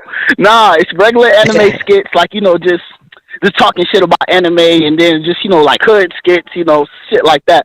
Like, you'll like it. I just recommend y'all do subscribe to my channel if that's what y'all Carla, I want to tell you, Carla, I agree with BDA Boxing. I've been a long time subscriber, man. Keep it up and keep doing what you're doing. I love All right, man. Take it easy there. Thank you for your call. Man. Call back next time, man. Take it easy. Yeah. Sorry, Jimmy. He couldn't hear. A knife fighting up in this motherfucker. Okay. Well, listen. Let's get to a couple more calls, and then we'll get back here to, because I get that he made a good point about the Fury Usyk thing. That I don't want to see that fight. I think it would be boring. No. Let's go. That garbage. Yeah, man. Let's go to 8-1. Geez, somebody's riding a motorcycle out there. 813. You're on the air. 813. What's on your mind? Hey, what's going on? It's Shakar Boxing. How y'all doing tonight? Good, man. Shakar Boxing? What's going on, man? Cigar Boxing, that's right. Cigar Boxing. All right, shout out to you, man. What's on your mind? Yeah. My prediction's a little bit different, simply because neither of these guys have been in the ring for almost 2 years. So I think this fight is going to be a little frustrating in the first 4 rounds. I think it's going to be a lot of hugging, a lot of missed punches, and we won't see the real fight till about the 5th round. 5th round for who? No, He said the we 5th won't see round, a you'll fight see to the the 5th start. The fight will unfold. Oh, okay. I got you. So, For me, my prediction is I have Fury in round 8 or 9. I think it's too much for Wilder to overcome. In this fight, I just don't think at this age you can train train a boxer anything new. You can fine tune, but you can't just break them down and rebuild them. Mm-hmm. And it's not a race thing with me; it's a boxing thing, and I'm black. So, just looking at the fundamentals, it boils down to 2 things. Wilder's balance is too bad to take and absorb punches. His stance is too wide to get out of the way of Fury's counters. I think Fury knocks him out in the 8th or 9th round. And even though I'm hoping for boxing that Wilder wins the fight, because I think it would be a better matchup with Usyk than Fury. But I got Fury in about 8 or 9 rounds. Fury 8 or 9 rounds. It's an interesting breakdown right there, man. Interesting breakdown. Good breakdown. Yeah, I just think agree. they've been out of the ring too long for it to be like a really clean fight. I think they're going to. It may be a little rough and a lot of missed punches, but once Fury gets his rhythm, it's a wrap. All right, that's interesting. A very good breakdown right there. Very concise and precise. I got you down, Cigar Boxing Fury between rounds 8 and 9. All right. Oh, that's Cigar Boxing? Yeah. All right. TKO. Shout out to you, man, and don't be sticking that cigar in any. All right, thanks for having me on. All right, thank you, man. Take it easy. Good call. No, there won't be none of that. All right, brother. No Bill Clinton stuff. No Bill Clinton stuff. All right. All right, shout out to I was going to say something, BDA. Can I say something real quick? I was going to say, I do agree with the 2 callers that did say this, that, Fury versus Usyk, I probably wouldn't really, I don't know how good that fight would be. But for some reason, Usyk versus Wilder looks really like an interesting fight. A fight that I could see casuals being like, yeah, because they know about Usyk now, right, after he beat. I'm talking about my experience, right? So maybe for me, it's all anecdotal. So maybe, I can't really judge it by that. But after that fucking performance, I heard a lot of people talking, man. Like, yo, that guy's good. That Russian, they call him the Russian guy. But they'll be like and I was like, who would you like to see him fight next? And it's like, I like to see him fight Wilder. But I'm like, Wilder's fighting Fury. They're like, oh yeah, that's right. So I think that fight looks more interesting than I think the fans would like that fight more than Fury versus Usyk. Yeah, that's what it seems like here. There's a lot of I don't know, for some reason he's more appealing. We can get into it later. Real quick, let's get to 612. You're on the air. 612. What's on your mind? Am I clear or is it still breaking up? You're fantastic now, man. Thank you for calling back. What's on your mind? Okay. Yeah, this is Tin Man from Minneapolis, and I predicting 10th round stoppage for Fury. What we guys have to understand is Fury, before his last fight with Wilder, he had 2 fights. So he was quite well prepared. Otto Wallin, in fact, gave it to him, and I think that would have made him a lot more serious for the second Wilder fight. But this one, I agree with the previous caller that the actual fight will start. Yeah, I agree, man. Did someone say something? No, go ahead. Yeah. So, yeah, but I just hope there is I'm just praying there's a clear end to the saga, because I don't like both the fighters. One is a gypsy clown, the other is a country bumpkin. So,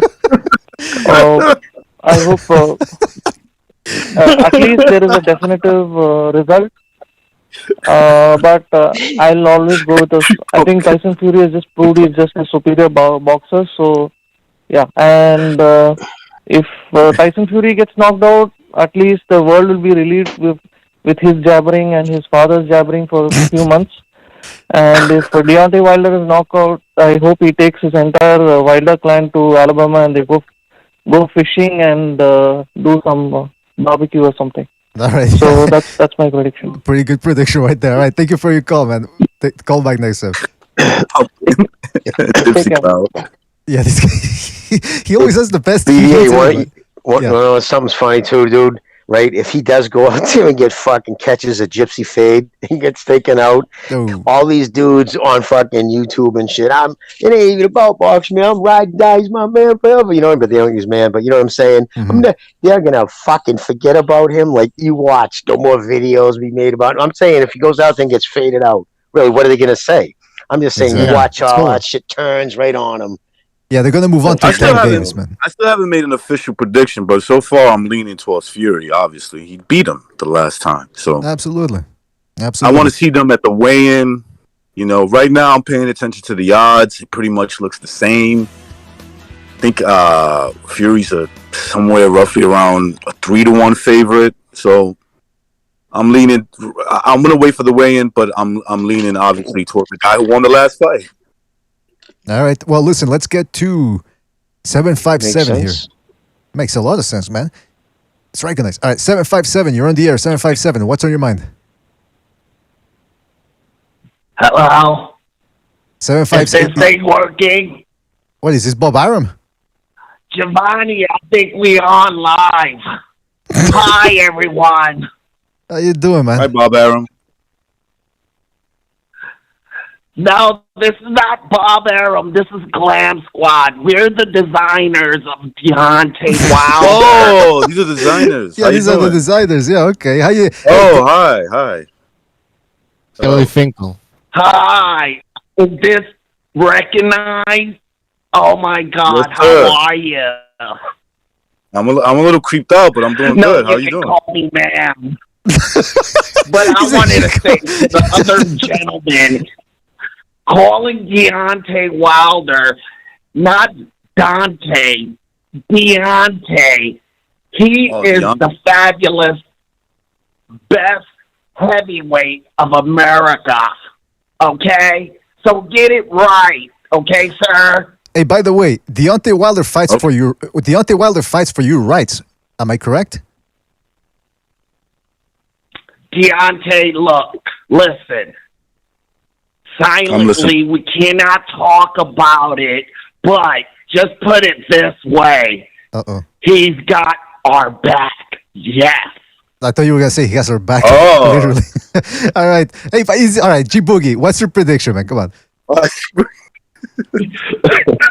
What's up, guys? How you doing? I just want to have a little fun here. I got. He was really the guy. Fury, 9th round knockout. 9th round knockout. Okay. Yeah. When you say knockout, you mean clean knockout, or you mean like a stoppage, or like on the ropes, like the last time? No, I mean like he's gonna knock him out. Oh, jeez, Louise. All right. 9th round knockout. I know one thing. He can't go in there playing with him. You can't go in there playing with him. He got to tire him out. Since they got more there, Deontay Wilder is going to try that bullshit body shot shit, and that shit ain't going to work. As long as Fury can go in there, I say hopefully he's around 265, so he'll have the stamina to continue the pressure. Yeah, that's the big question. Yeah, you're still here, man. Can you hear me? Djibouti? Yeah, so if he can... Yes, sir. Go ahead, G. Go ahead, Djibouti. Yeah, I hear you. All right. Okay, yeah. So if he can continue that same thing, what he did on the second fight, and not... Because I saw that he was gassing out, and still he went for it, and he got, the decision. He needs to go ahead and make sure that be cautious, don't play around with him, because he has that one-hitter quitter, and he could take you out. So just bully him, tank him, lean on him, put your weight on him, and then take him out in the ninth round. All right, Punish him, basically. Just punish him. It's a very sensible prediction right there, G Boogie. You certainly backed it up with details and strategies. So I had already, Bucho had already written down your predictions. So call back next time, see if it comes to fruition. All right, G Boogie, and thank you again for your contribution, man. Really appreciate it. Yes, sir. Hey, God bless y'all. You too, man. Take it easy. See you later, brother. That was G Boogie. Initially, I thought it was Bob Byron, but then it turned out it was Wilder's designers. All right, real quick, let's go to another phone call, then we'll get back to the panel here. 609, you're on the air. 609, you're on the air. Joe Easy. Hey, what's going on, fellas? How you doing, man? What's going on? You know what, man? These numbers on Wilder at a minus 225, that's prime for an underdog. Be honest, probably won't happen, but from what they're saying, if he can fully use Philly dirty boxing, haul him to the ropes, spin him, and hit him with a 1-2, and run off into the middle of the ring and keep doing that to Tyson, you might see him break him down. Possible, yeah, sure. I mean, hey, listen, no risk, no reward, right? Are you planning on placing a wager, or? Nah, but I'm out in the Philadelphia area, and from what they was talking about, some of the gyms and some of that trainer, was what they were saying the old Philly style is that since Fury plans to put him on his back foot, that he calls him to the ropes, he smothers him once he touches the ropes and spins him. That's why he's got some muscle and he's gotten his stamina up. And then he's going to hit him with that 1-2 because he's really just a 1-2 puncher and step back to the middle of the ring. You know what? That makes a lot of sense, man. That makes a lot of sense. Smother. Yeah, just smother him and spin. That's what they say in gyms around here is the game plan. That's what they're talking. The game plan's going to be. Problem is, he has to change his whole stance different. He doesn't throw in the stance that, you know what I mean. In a Philly stance, you're coming in, your feet were, you get him against the ropes, and you slide back, you move in, boom, boom, do your damage, re-grab the center of the ring, or you got real estate to do your moving. That's not his. He plants that left foot, has a wide stance, folds his hand over, and lets it go. You know what I mean? So he's gonna have to change so many things, and it's all to Fury's point. Fury's point. Why, if he only lost because he cheated, why wouldn't you just come in doing the same exact thing? Because if it was just cheating, so you know what I mean? Fury's 100% right with that fucking response. Calder, what's your? Yeah, you know what? I can't. I'm sorry. Go ahead. No, go ahead, man. No, I was going to argue that with just a year, I don't think there's enough training for Wilder to learn how to paw Tyson off with a jab or anything of that nature. And if you think just extra head movement to set up the right hand better, that's not going to work either because he's too savvy. From what they're saying is he's going to get him back to the ropes because they believe that Tyson will play a pressure game, and they're going to smother him, bear hug him, and spin him. And then just give him 1 or 2 good shots to the body or head, and then back away. Well, that makes a lot of sense, man. Now, what's before we move on? What's your nickname, name, and what's your prediction? Joe from Atlantic City, and if I had to be an honest prediction, I mean, from what we know in boxing, Fury should beat him, and he probably should beat him within 7 rounds. Within 7 rounds. Okay, so kind of like the last time. All right, 7 rounds. All right. Anything else, Joe? No, I appreciate you guys' time. Oh, one last thing, just a comment on Gervonta Tank Davis. There's an expiration date when you leave yourself open willingly for the highlight. Eventually that will expire, and I think that'll be his issue. Oh, all right. We'll get back to that on another episode, man. But thank you for your call back next time, right, man? Take it easy. All right, I appreciate it, guys. No problem, man. All right, those people that are on the phone lines, stay on the line. We will get to you. Let me just get back to the panel here real quick. We got Precise on the line. Precise, are you there? Am I? Can everybody hear me? I can hear you. Hey, nice and crystal clear. Did you get a new microphone or something? Or No, that Wi-Fi, man. That Wi-Fi. No, man. My testosterone's through the roof right now. That's all. I knew there was something different. So what's up, man? Yep. Herbal tea and no fat. That's what's up. Yo, Threw some guys. bass in your voice. Hey, am I the only one thinking that one of the previous callers kind of hinted at it, Philly style, but I'm expecting Hagler Hearns, man, and I'm not talking about skill level, but the action in the ring, man. Anything other than that, I'm gonna be majorly disappointed with Wilder. I mean, he's got to. What I'm saying is, he's got to be Hagler in there versus Hearns. He's got to come in and throw everything in the kitchen sink at Fury, low blow, do all that nasty stuff that Hagler did to Hearns, and try to get him out of there. Because the longer this fight goes, well, we know what happens, right? Absolutely. I think he's got to knock him out. Yeah, I feel he's got to knock him out within the first 6 rounds, right?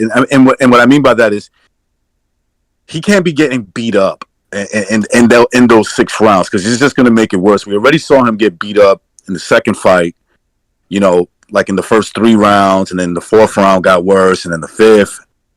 You know, you guys get what I'm saying, till he got stopped. So I think whatever he wants to do. Yeah, you got to force the exchanges, not try to be answering to what the exchanges, right? He's got to initiate stuff. He's got to come like a bat out of hell, Chisora style, whatever the hell, and put the hurt on him. And you know, we've seen Tyson Fury struggle, even if it was Wallin or Schwartz, I don't remember now. Wallin, yep. Yeah, when you put it on him, and don't be surprised if Wilder switches or starts shifting stances. I mean, the guy got no footwork, so it really won't matter for him whether he's southpaw or right-handed, but it may confuse Fury. So I wouldn't be surprised if he just like straight up walked to him, just throwing, you know, these gorilla punches, for the lack of a better word. Yeah, I mean, there was a caller said that Wilder has to step in with his best foot forward, and I remember thinking, well, to do that, you got to have a best foot, and he doesn't have one. But like you said, I mean, he's gotta come in and go for broke, because if he goes off the back foot, he's gonna get tired. That's the main thing. So, but at least if he goes forward, he gives himself the puncher's chance. So I'm expecting something like that too to happen. I mean, when he goes backwards, right? When he's off the back foot, or he's getting pushed to the back foot. The 2 examples that I've seen with 2 different fighters, doesn't do anything. So that's why he can't be in that situation. He just doesn't. You know, he's just like waiting for you to do something, and it's not like he's really trying to counter or anything like that. He's fighting back, but it's not with any. There's no method behind it. And so that's what I've seen from the two fighters that basically got to back him up onto the back foot. And obviously the Fury one was worse, you know. He's got to be more active. He's got to be more active and box behind the jab, in my opinion, but not just shoot for the head. First, if you go all out wild and you miss big, you're going to get countered hard. So I would box behind the jab, but shoot my jab, whether to like the chest. Okay, I could throw the head or throw a right hand to the chest. One of my 2 punches, I would aim to the chest. Why? In the beginning, because it probably would still count as a scoring blow.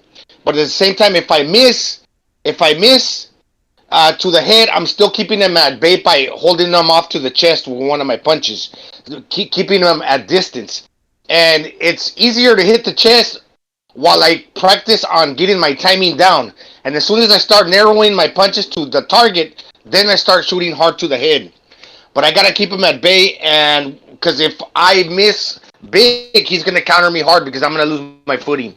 So by hitting him in the chest, you're not allowing him to collapse the pocket. Yeah, brother Gonzalo, this is way too complicated for Deontay Wilder to keep it in his head, man. I agree with you, but you're overestimating Wilder's ability to stick to a game plan and have like multiple layers to his game plan. Basically, I think he just gotta go for it. I agree, he should set stuff up, no doubt about it. And it only may take like 1 trick or 2, because the guy kind of is a 1-trick pony. But look. Going into the first fight, I was very confident Fury would win. Going into the second fight, even more confident. Going into this fight, I'm picking Fury, but I am not confident at all, and I'll tell you why. We all agree that Wilder kind of cherry-picked him the first time around. Second time around, he thought, okay, I just got to do the same thing, and now I'm going to knock him out. So he didn't really adjust. Now, no matter what he says, I am sure reality has set in. He got a new trainer. He's trying new things. All he really has to do is change up a few things, and that could be enough. You know what I mean? So he's actually coming into this fight. Reality, reality I think is set in, and he's actually coming into this fight, and he's going to try something different. And I think whereas he was a deer stuck in the headlights in the second fight, now I think the element of surprise is on his side, and it's going to have to be Fury who adjusts. But again, unless he gets him out of there early or puts enough of a beating on him where Fury can't recover, Fury's going to eventually adjust and whoop his ass. But man, I would not be shocked if this didn't go 6 rounds. So take it away, somebody else. Well, go ahead. Yeah, just real quick. Well, go ahead, and then I got to go to a phone call. No, I was going to say, are you? Do you find this third fight more interesting than the? Or do you find it at least just as interesting as the first two? Like going into it. I expect this to be the best one yet, and I'm really looking forward to it. I wasn't, that hot about it at first, but now with everything that's transpired and Wilder's career's on the line, man. Like let's talk about that at some point, right? But maybe go to the caller and yeah, man, his career's on the line here, so he better step up. Anything other than that is capitulation, in my opinion.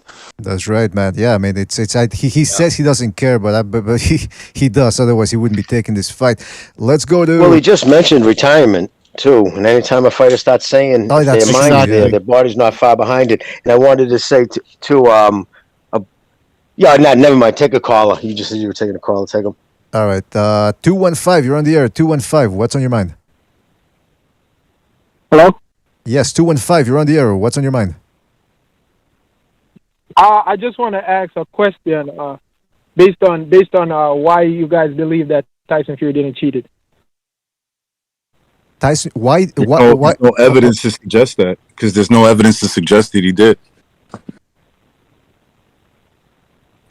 No, I'm asking y'all, why do you believe that he doesn't cheat it? Doesn't Tyson Fury have a history of cheating in boxing? What do you mean by cheating? Can I answer this? No. Right, you tell us how Tyson Fury cheated. How did Tyson Fury history of cheating in boxing? That's the question, Mr. BA. Yeah, Bucho wants to know what's the history of cheating. How has he cheated? No. How did he cheat? Jack got you wrong? Come on, talk. Did you hear the question or did Tyson? Ask him the fucking question, man. How did Tyson Fury cheat? How did Tyson? I'm asking you a question. How did Tyson Fury cheat? Hold on. How did Tyson Fury cheat in the second fight? I asked the question first. Y'all can answer. Y'all the commentator. Y'all the pinnacle. I already answered it. I said there's no evidence. No, I tried twice. Hold on. One at a time. Hold on. One at a time. Because caller, you're getting very agitated. You gotta take it easy. Number one, we already said. I'm not agitated. I'm just listening to y'all. Yeah, you are. Y'all talk. All right, you're agitated, bro. Hold on. You're not agitated. I already answered it. You're not agitated. Where's the evidence to suggest he did? Where's the evidence to suggest he cheated? Of course he did. He cheated with Klitschko, the same glove tampering incident, and he also took banned substance. Can we look up the history of that? We can't look it up, right? Can I fucking say so? All right, caller, please listen. Let me address it. You said you want to ask. Okay, first off. No need to curse. All right, I didn't curse. Caller, no, I'm not going to. Why are you being rude? All right, listen. I'm not your brother, man. I'm your caller, but I'm not your brother. Oh, he's getting salty. He's getting salty now. All right, donkey. All right, let's put it this way then. Okay, so we understand one thing. You can't shut the fuck up for 2 seconds. He's still going. How come these guys are always like fucking crazy? Yeah, caller. You said, hold on. Caller, you said you're not. I'm listening to y'all. Yeah, but you said you're not agitated. You're not. You said you're not agitated, but you keep cutting us off. All right, Jimmy, go ahead. And don't call him brother. Don't call him brother. I don't care. Say he took Naldron. Say he did. He took a fucking banned substance. All right. So you're gonna and say that the thumb. Let's be honest. Let's be facts. The thumb snapped from the glove. There's a leather strap from the thumb snapped from the rest part of the glove, which happens all the time in boxing. You're interrupting, caller. Stop. Let me fucking talk, please. I let you talk. Now you're gonna say, oh Jesus Christ! You're gonna say somebody who took a banned substance and had an accidental thumb snap is gonna put in a lead weight in a glove. Turn it into a fucking blackjack and then smash a man into the skull with it and you're going to say that's the progression. So, of course, if a guy took a fucking Neanderthal to try to cut weight, of course he's going to fucking attempt to murder somebody in the ring. Is that what you're saying? All right, let me state a statement to you. Did you know in the 5th round? You didn't answer the question, though. You didn't answer. Hold on. You didn't answer the question. You didn't answer the question. Answer the It was question. dented in the fight. So let me ask you a question. Can a No, you didn't answer the question. Come on, caller. Listen, guys, you didn't listen to the question. Did Wilder put a lead weight in his glove? Answer the question. A boxing glove cannot dent a skull. Caller, you didn't answer the question. If you put your hands in the correct caller. Let me fucking talk, bro. Caller.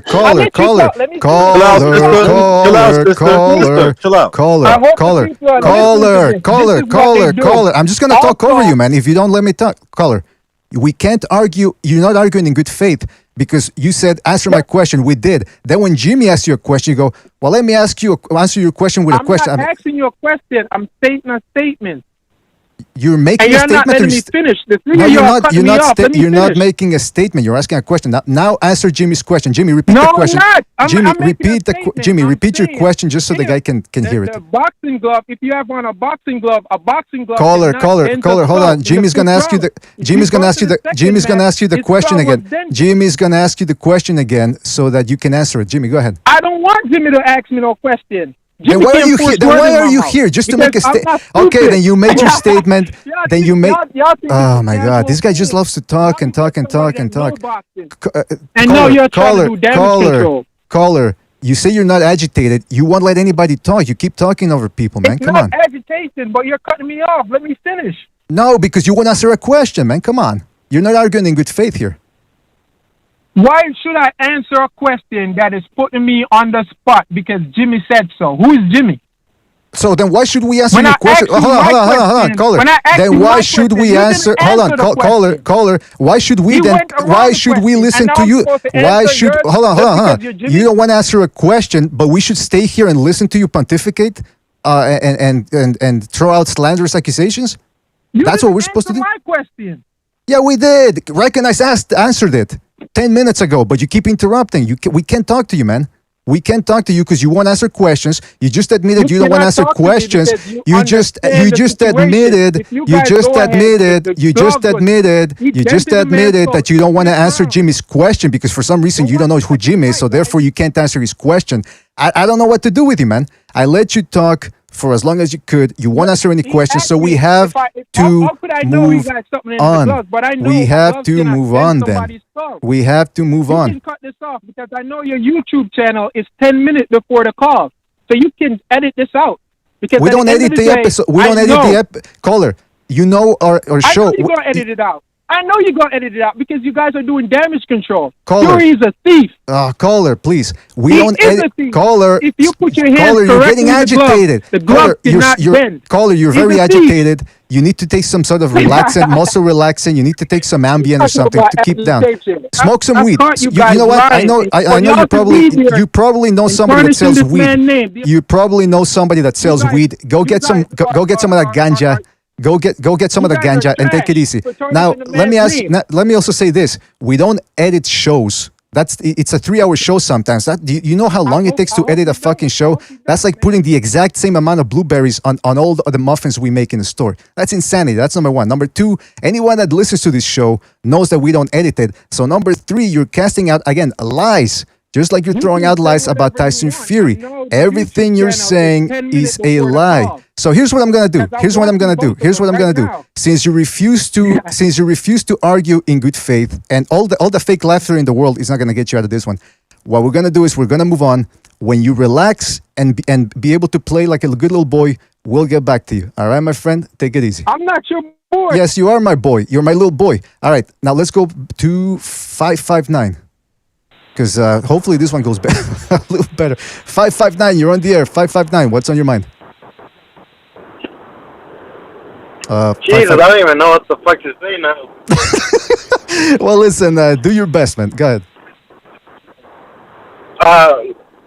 Shit. So, so I was thinking about the possibility of Wilder actually fucking learning new tricks, right? I'm like, okay, let's see he does. And he decides to box him out, and maybe he learns a little, here and there. But I thought about it, I was like, even if he does go in there, I think that's the best strategy for him because he's not gonna outbox Tyson Fury. He's not gonna be a better boxer than Tyson Fury anyway. Because there's no way. And then I thought about, okay, he has a puncher's chance, but he would lose his if he tries to outbox him. He would lose his boxer's chance because the way Wilder produces so much power is he lunges. He lunges like fuck, it's pretty fucking far. And he uses his whole legs. That's the reason he stands so upright, right? If he's gonna be with his bend down and his knees, his knees bend and his waist, bending, moving, he's not. He doesn't have that power to just plant his feet and throw a hook. That's not his. That's not where his power comes from. He has to be from the outside, lunge forward, throw that fucking monster right, and then get the fuck out before he gets caught. So if he tries to outbox fucking Fury, and he misses a punch, Fury is one of the best counter punchers in the heavyweight division, and he can't afford to get, as soon as Fury lands fucking 7 punches on that guy, he's fucked. All right. So what's your nickname, name, and what's your prediction so I can write it down? Just Cardo 52. Cardo. And what's the prediction? Fury by murder. Fury by murder. Hey, isn't that what the Nigerian psychic said too? Decapitation. All right, listen, caller. Thank you for your call and thank you for your contribution. We'll catch you on the next one, right, man? All right, brother. All right, take it easy. All right, by the way, fellas, with the previous caller, I'm sorry I had to butt in, but it's just when a guy refuses to answer questions, I have to butt in and just expose him for being unwilling to get into a debate in good faith. But anyway, I wanted to ask you this. Hold on a second. Where's the questions I had here? All right. We were talking about the rubber match, right? Historically, when you have trilogies, for the most part, the first one is good. Let's say Barrera Morales. The first one of the best fights of all time. Second one, a little subpar. Third one, it's a little bit of both, but it's also a great fight. So usually it's first fight in the trilogy is fantastic, very competitive. Second one, either lackluster or one-sided. And then the third one, they pick up a little bit of where the first one left off. Do you guys think this rubber match is going to sort of play the same way?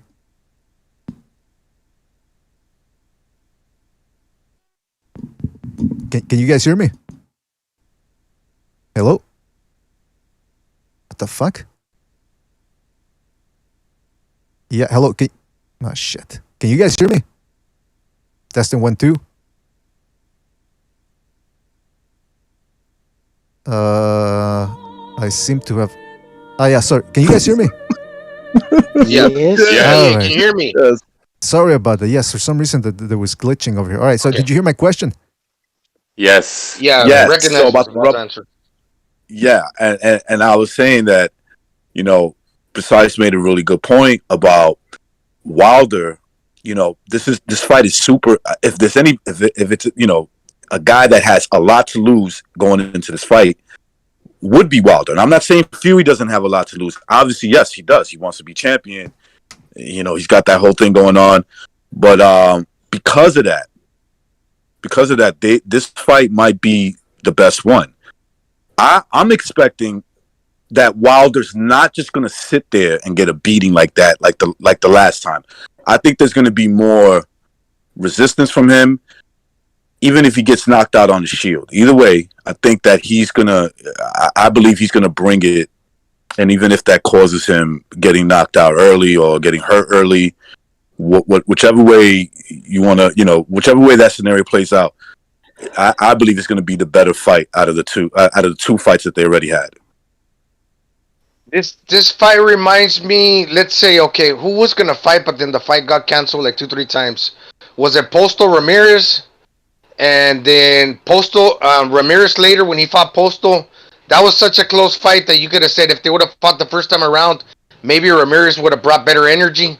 But since it was postponed too many times over, it lost energy. Similar to how in the future Teofimo versus Cambosos, that fight might play a little differently because of the postponements. With this one, who knows? With the extra time, it might not have the same energy inside of the ring as fighters that prepare once in camp to fight the way they're supposed to. So who knows?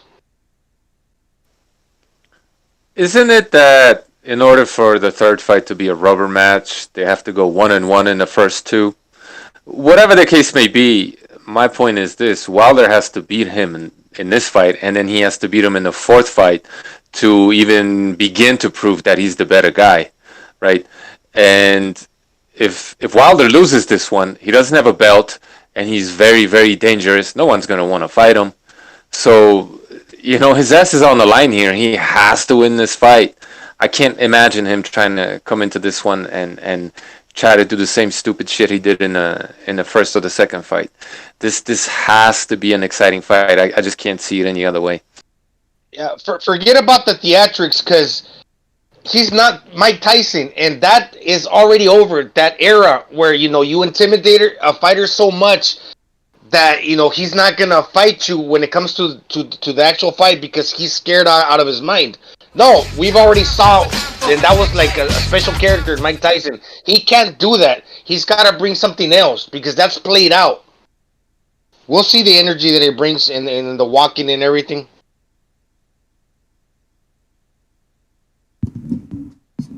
All right. Hold on a second. Shout out to... Hey, what the fuck? Shout out to Chris K for his contribution with the super chat. Says Wilder will trip over his own legs and KO himself. All right, shout out to Chris K. That's a very convoluted. What? I was gonna say sorry to the last caller's point when you said right now that you're reading the comment, trip over his legs. When he knocked out Ortiz in the second fight. What's his name? King Kong Ortiz. Mm-hmm. You know that he threw like a measured right hand where the sweat flew off Ortiz's hair. That was not a long, wild right hand by Deontay Wilder. It was measured. It was kind of like a mid-range, like a short shot for them long arms, where he just turned it over and it snapped King Kong Ortiz's head back, and the sweat flew out. It was basically what I'm trying to say. That was not a wild right hand. Did you see that? It was pretty controlled. Yeah, I mean, that was slow as fuck. There's some signs of brilliance. Something. Go ahead, Bucho. Wait. I mean, that right hand. I mean, Ortiz was just standing there too close to Wilder. He wasn't moving his head or anything. I mean, he made it easy for Wilder, in my opinion. Yeah. We know he has a quick right. We know Wilder has a quick right hand. He's very explosive. But a lot of these guys that fought Wilder, they just had like terrible game plans or just did dumb fucking things in the ring. Just like Fury in the first fight. Those knockdowns, they weren't because Wilder set up those fucking combinations or the right hand or the left hook. It's because fucking Fury was clowning around. Just quickly, Iceman, thank you for your contribution. He says, I don't think I've ever heard Mr. BDA get mad much respect. Well, listen, I have to raise. You gotta hear him in private. You gotta hear him in private. No, come on. No, but I have to raise my look. Listen, one thing that I do have to do when somebody refuses to answer a question is I have to raise my voice, because if you refuse to answer my question or our questions, we can't move. I'm not gonna let you move on from that. And if you refuse to answer the second, third time, I'm just gonna move on, man, because I got no time for dishonest conversations. But shout out to Iceman for his contribution. In regards to. Yeah, man. I mean, the fucking Wilder. Look, there's no such thing as a lucky punch, and when he gets his punches across, it's because he let his hands go. But you're right to a certain extent that Fury, you can't deny it. He was clowning around when he got dropped in the first fight. And Luis Ortiz in the second fight. Yeah, break, I mean, he was just. What? Yeah, break it down. What was Ortiz doing in that second fight? He was winning the fight, gets overconfident. He's you know what happened? Following him around and actually setting his own self up. He actually set himself up. Yeah. He stood in front of him with his hands down. That's what he did. Exactly. He became a city duck. Yeah, he wasn't gonna be able to. He wasn't gonna be able to see that right hand coming. So when he fought, that's what happened. When he was backing Wilder up with feints and with the body shots, he was golden. As soon as he stopped and he let Wilder get his weight on the front foot, that's when things go wrong. And he allowed him to get that 1-2 off. That's why Fury, other than the first 2 rounds where he got clipped with a couple of right hands in the rematch, he kept Wilder on the back foot for the majority of the fight. And guess what happened? Wilder never got a single significant punch off after. Well, not a single one. Wasn't Washington fighting the same way, though? Yes. Gerald Washington showed for the first 3 rounds exactly how to minimize Wilder, which is not that much. Get him to back up. Get him to, bite on the feints. You'll actually see him do absolutely nothing and look confused. The only problem with Washington, that Washington is not built to maintain that flow, so he just started getting back into bad habits, basically standing right in front of Wilder without feinting, without jabbing, and Wilder took him out. Yeah. With the phantom punch. Basically, the way you beat Wilder is like fighting like Derek Chisora. Like the pressure that Derek Chisora put on Usyk had a little bit of a trouble of trying to figure him out. That's how Tyson Fury fought him, putting the pressure, but with a little bit more of accurate punching than Chisora. Hey guys, I know I'm late to the party, but I just wanted to say that Usyk struggled with Chisora. All right, remember that. Yeah, that's. I mean, we kept telling people styles make fights, but. Oh, yeah, no. Not struggled with him in the sense that he was losing. Struggled to get his timing down. Yeah. It was a tough fight. It was much tougher than AJ. Just saying. Yeah, it was a rumble. It was actually wasn't tougher than he gave a tougher fight to Usyk. Chisora did. Eat my shorts. All right. Yeah, AJ tried to box him instead of trying to maul him. But yeah, Fury has to just do what you do with any, a situation like with Wilder. You just don't let him set up. You try to minimize him set up, and since this guy never even learned to hit a fucking, a speed bag. Just never took the time to bother doing that, which helps a lot with your timing, your accuracy.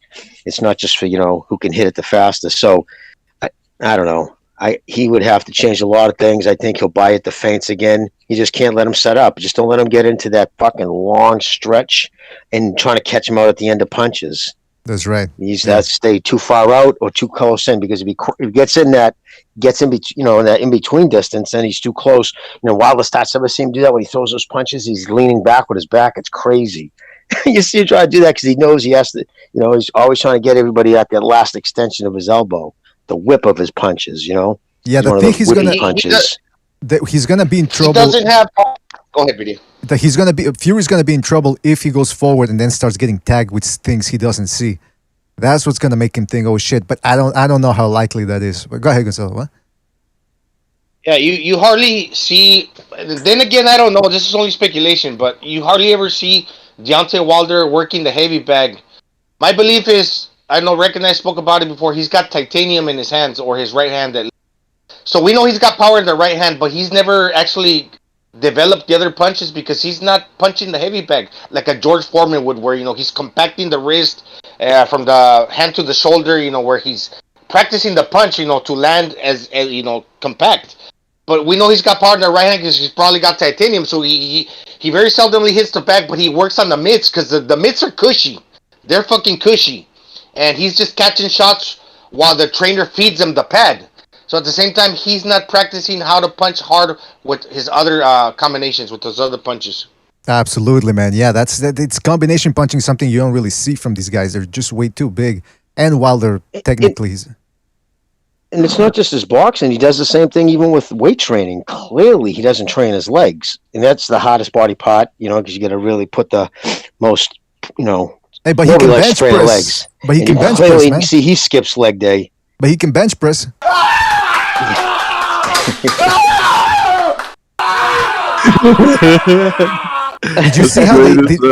Did you see how they edited it on the PBC preview show? They didn't show the full angle, so they didn't show him tilting to the side when he was bench pressing, and his trainers were laughing afterwards. That's one part I hadn't seen in the original video. His trainers were like, there was like a nervous laughter. What the fuck is this guy on about? The dude put his hand on the bar. I mean, you just even touch a bar, you're taking weight off. You know what I mean? Yeah, that's right. Man. But he doesn't. I don't even think he needs to be worrying about bench pressing. If I was him, just like take 200 pounds or 225 maybe, and do reps on that. That'll give you enough strength. Yeah, that'll give you enough strength. It's all he needs to do, brother. Exactly. He needs to do repetition. He just needs to get into, and actually, a boxer personally, because bench press, it locks you in place as it comes down to your chest. You're in a lock. That's why you do between the chair bent push-ups with weights on your back, plates. You stack the plates on your shoulder, and that way you get full extension in your shoulder girdle. That's what you do as a boxer. He's wasting his time with the bench pressing shit. He's wasting his time with that. Yeah, of course. I think it was just for show, man. I think so too. Yeah. Let's go to 917. 917, you're... Hold on a second. It's loading up here. 917, you're on the air. 917, what's on your mind? Hey, what's up? I called before. 917, can you please, if you're on the speakerphone, please turn it off because I can barely, you sound muffled. Hello? Yeah, now it's clear. Yes, please go ahead. Yeah, calling back again. Hold on one sec, though. Yeah, we have all day. Don't worry about it. Oh, come on, recognize this with the sarcasm. If recognize an awful, recognize a terrible host. He lectures the callers like. Callers, Sure, we'll wait on you. He hung up. Is it me? I mean, I'm waiting for just one Fury Wilder fan to call, make a statement, let somebody respond, and actually and talk back. Like, and for him, like you say, dude, to say, I'm not getting put on the spot. I was like, what? Like we just ambushed him in front of his house. Recognize, put the camera on. We got the lights. Okay. You know what I mean? Yeah, like we did it, like a hard target style. Hey, by the way, all right, Jimmy, let's pretend. Let's pretend that I just went on for 2 minutes about Gervonta Tank Davis, and now I'm concluding it with a question to you, right? So after everything I said, tell me why Gervonta Davis is not pound for pound the number one fighter in the world. Because I would say, is that what he actually asked? No. But now you're wrong. You're wrong because that was. And that's because I was waiting for that exactly. Now there's when there's a common thread with these people, they just all they do, blah, blah, blah, they just keep going and going because they know what their responses are going to fucking exactly. They're going to get crushed because for him to say, I mean. To make that leap, let's just be honest. Okay, so he was a drug cheat. He took something to help him pale off a couple of weights. You're saying the next progression is turn his glove into a blackjack and try to murder him. And then, even if it's like I said, if it fucking really happened, you're going to tell me Wilder didn't know the difference between a fucking fist hitting him with a glove or a 16-ounce piece of steel, swung like at the end of a sock into his head. Like, what a jackass comment to even say. How about you grant me all of my presuppositions and then we can debate? Yeah, exactly. It's one of those things. Like just because a guy got caught jaywalking, that doesn't make him a murderer. You know what I mean? But in his world, it does. And if you disagree, well, I owned you and you're biased. It's know what? Come on, man. These same people, they do the same thing for their friends and people in the media and all that. Like, well, just because he was, a guy gets shot by the cops and go, no, he was a good boy.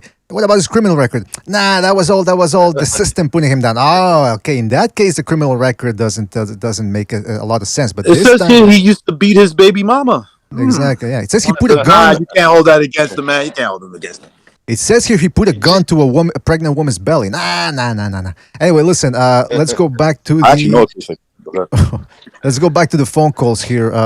Let's go to 215. 215. You're on the air. 215. What's on your mind? He's back. He's back. 215. Yo, I wanna talk again about the situation because here's the thing: if I ask you a statement, you can't just you can't go around the question and then ask me a question. You didn't answer my statement. Caller, reckons. Go ahead. First of all, you need to calm your ass down. Okay, that's one. Calm the fuck down. That's one. Okay. Two. When you asked the question, you said, explain how Fury didn't cheat, right? I think you said something around that was the question, basically. You said something, explain how he did it. Right, and then Jimmy answered. You didn't answer. Jimmy answered. You need to shut your mouth, boy. I said shut the hell up, man. Hold on. You need to calm down. Hold on. Caller, let's rewind. Let's start over again. You asked about the cheating. Let's start off fresh. Let's go. Yeah. You talked about the Okay, cheating. so you asked the question. The question was, explain how Fury didn't cheat. And I said, there's no evidence to suggest he did.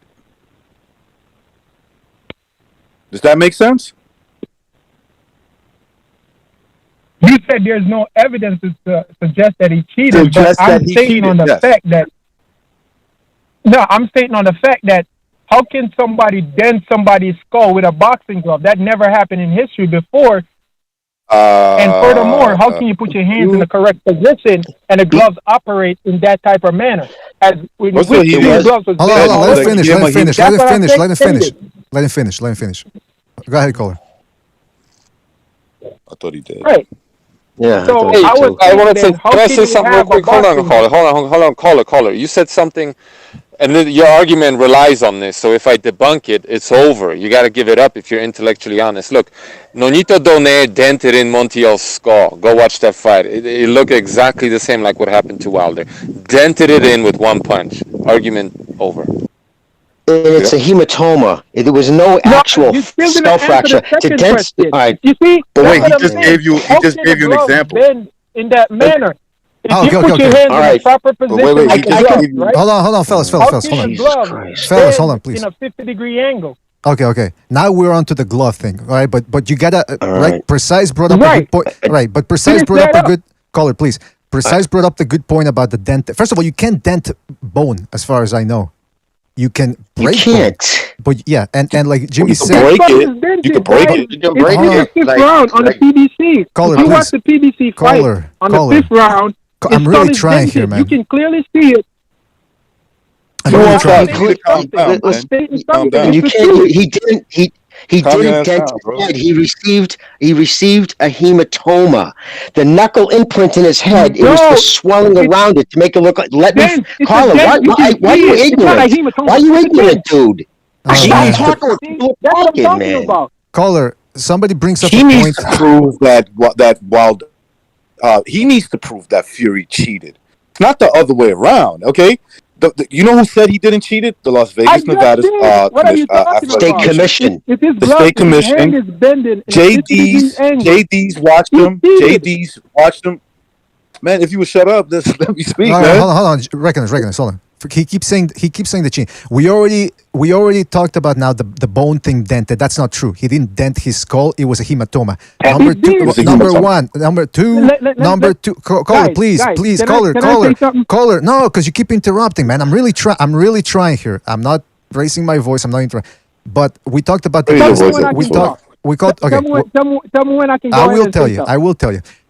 He didn't dent his skull. He didn't dent his skull. That's number one. Number two, you're talking about the glove.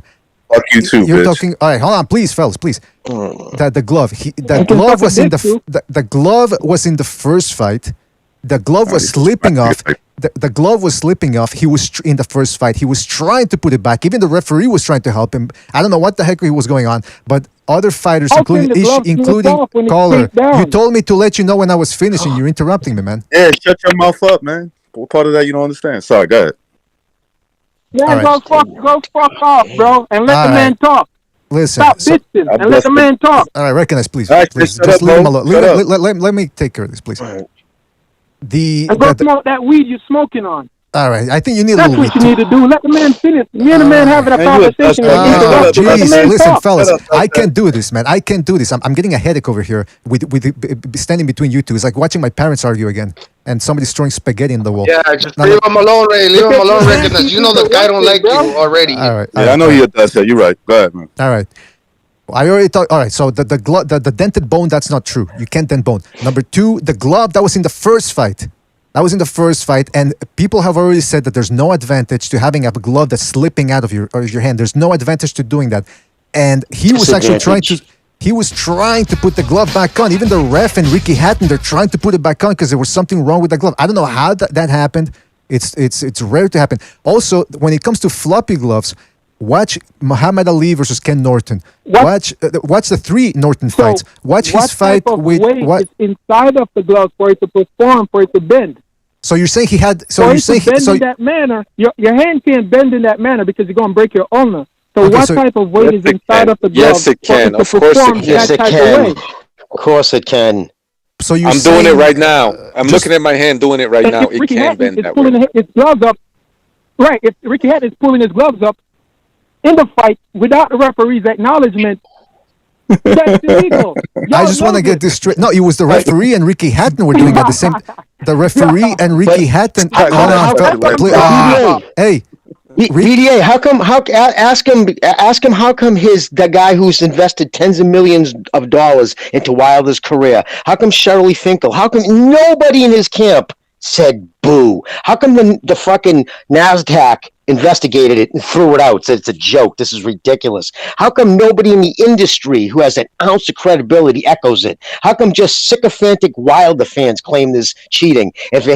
Just ask him that.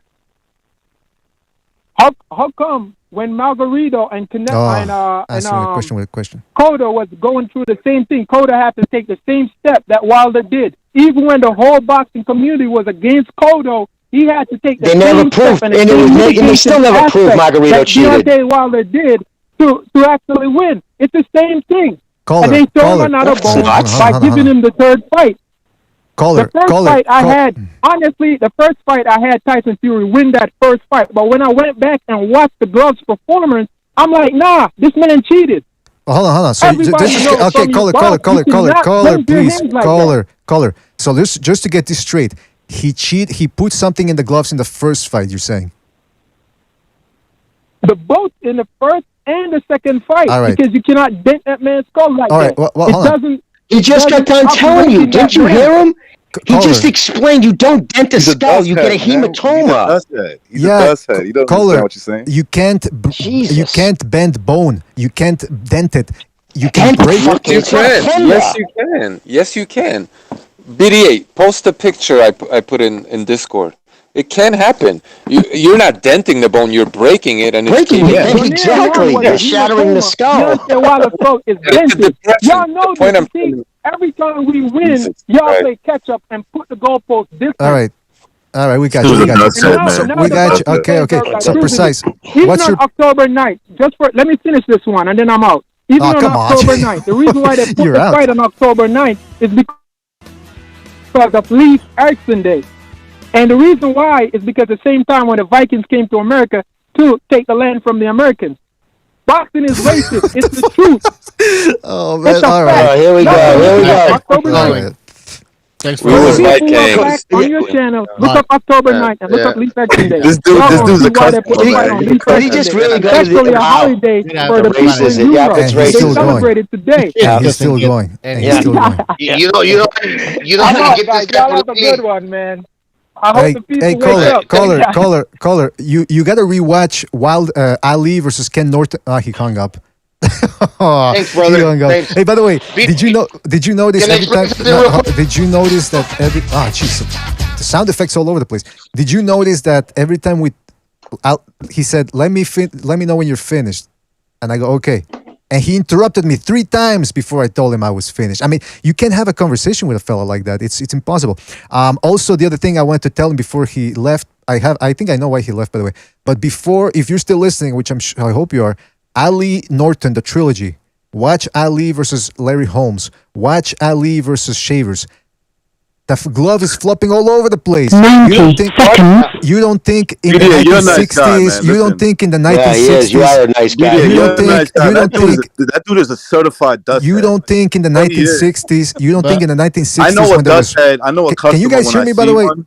Caller. Yeah, hold on. I Let can hear BDA you. finish, guys. Let Mr. BDA finish. Sorry, You go don't ahead. think that Muhammad Ali in the 1960s and 70s, so supposedly that was more racist than now, right? Than today? They never caught him with the fucking floppy gloves? Watch those fights. In fact, I got a couple of clips if we have time to play them. 60 seconds. I'm getting a headache here. Anyway, go ahead, fellas. What were you going to say? I was going to say, They're I saw watching the the picture. First of all, I saw the picture that Precise just put up, and he broke the bone right on the side of his face. That's what it looks like when your face gets broken in. But this guy doesn't want to. Hold on, he doesn't want to hear none of that, dude. I mean, he's just a Wilder. He's a Wilder fanatic. He believes all that. All the stuff that they were talking about, right? About he had egg weights. Listen, all the facts don't matter. That guy is going to be stuck in his way. I think he's a dust head because he sound like one. And so it doesn't matter I mean, whatever evidence you give him, he's gonna ignore the fucking evidence. That's all. Yeah. Can I say you know something real the quick? thing. Hold on, Gonzalo. I'm sorry. Okay. The thing that gets me is Andre. Go watch any Andre Ward fight. You're gonna see floppy gloves, left hand, right hand. You're gonna see it all night. The thing that gets me is someone like Andre Ward blatantly headbutted, elbowed. I mean, he did every double leg takedown. You name the foul, he committed it, right?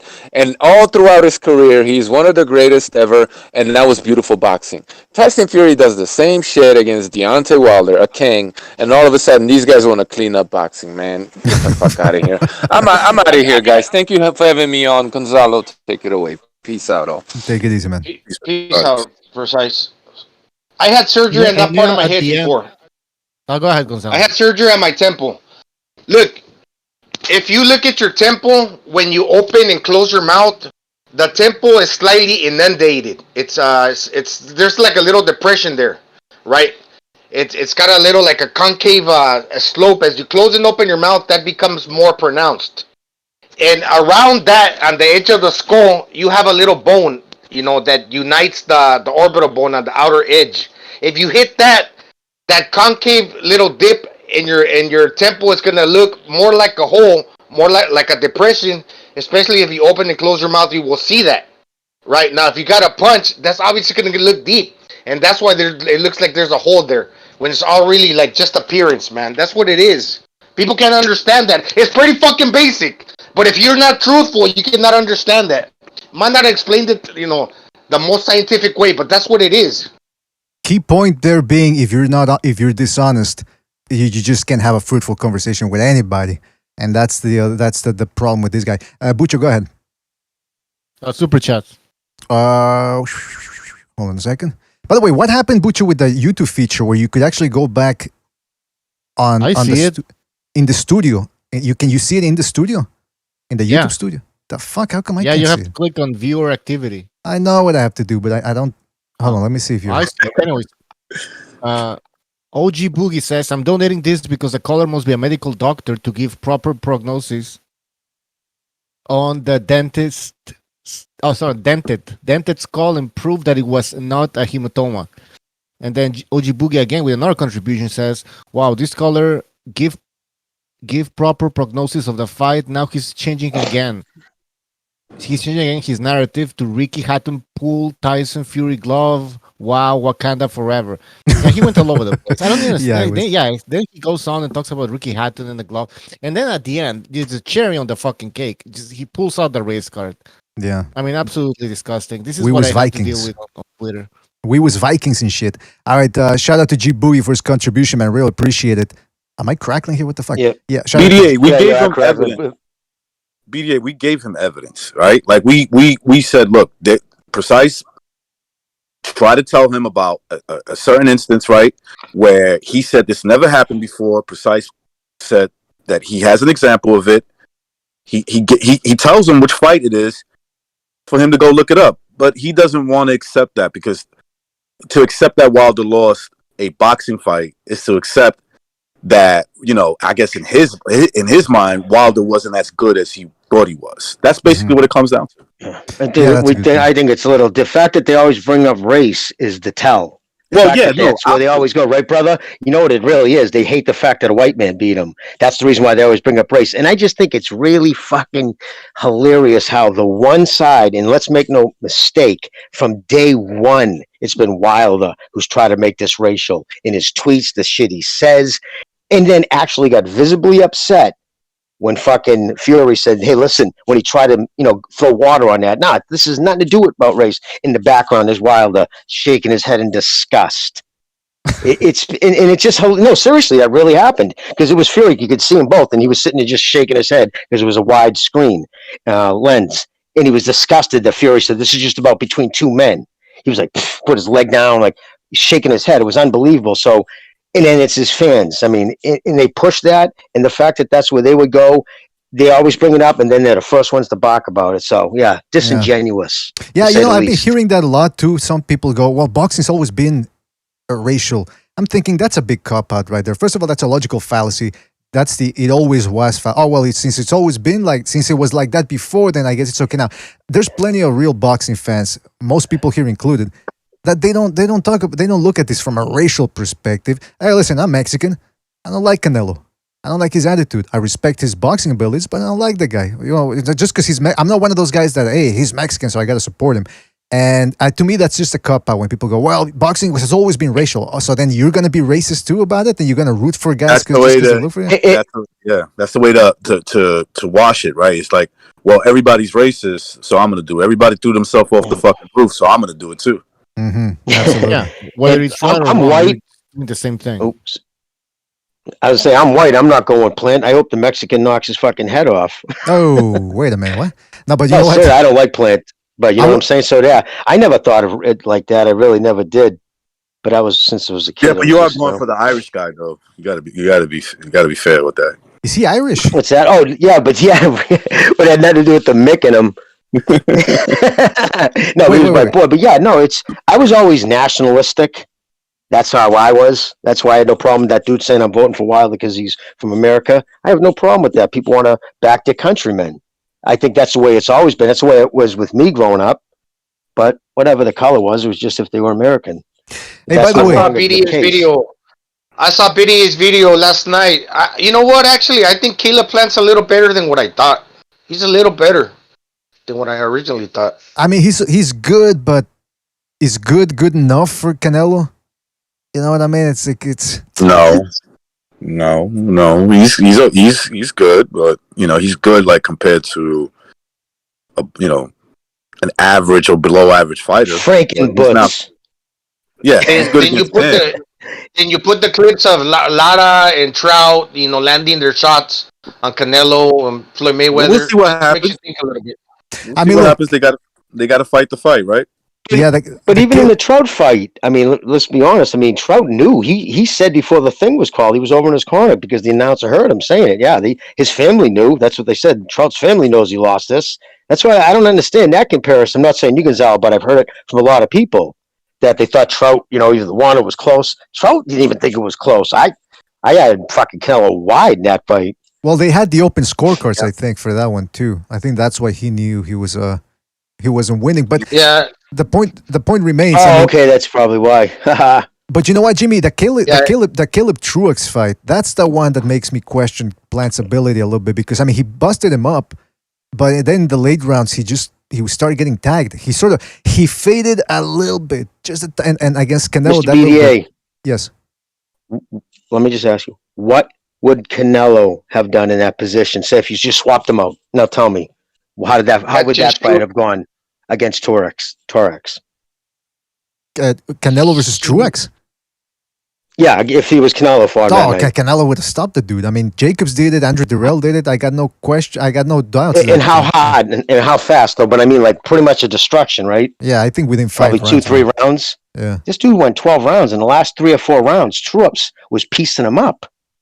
I think I know what Mr. BD is talking about when Caleb Plant unleashed a barrage of punches later in the fight when he had Caleb Truex against the ropes. But with that series of punches, he couldn't put one dent into Caleb Truex. So if Canelo would have been that opponent, he would have probably absorbed all that Caleb Plant was throwing and then responded with the hard counter.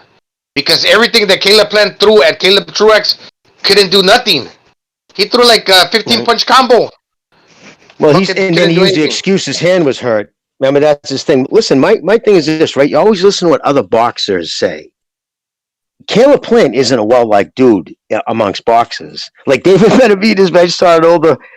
He was like, dude, nobody likes him. You'd see him out at the Nationals. He's like, he always thought his shit don't stink. He's like, oh yeah, he described him how you would like recognize. Said he just reminds me of someone who's got, you know what I mean? I remember you were saying that he got a big head and shit.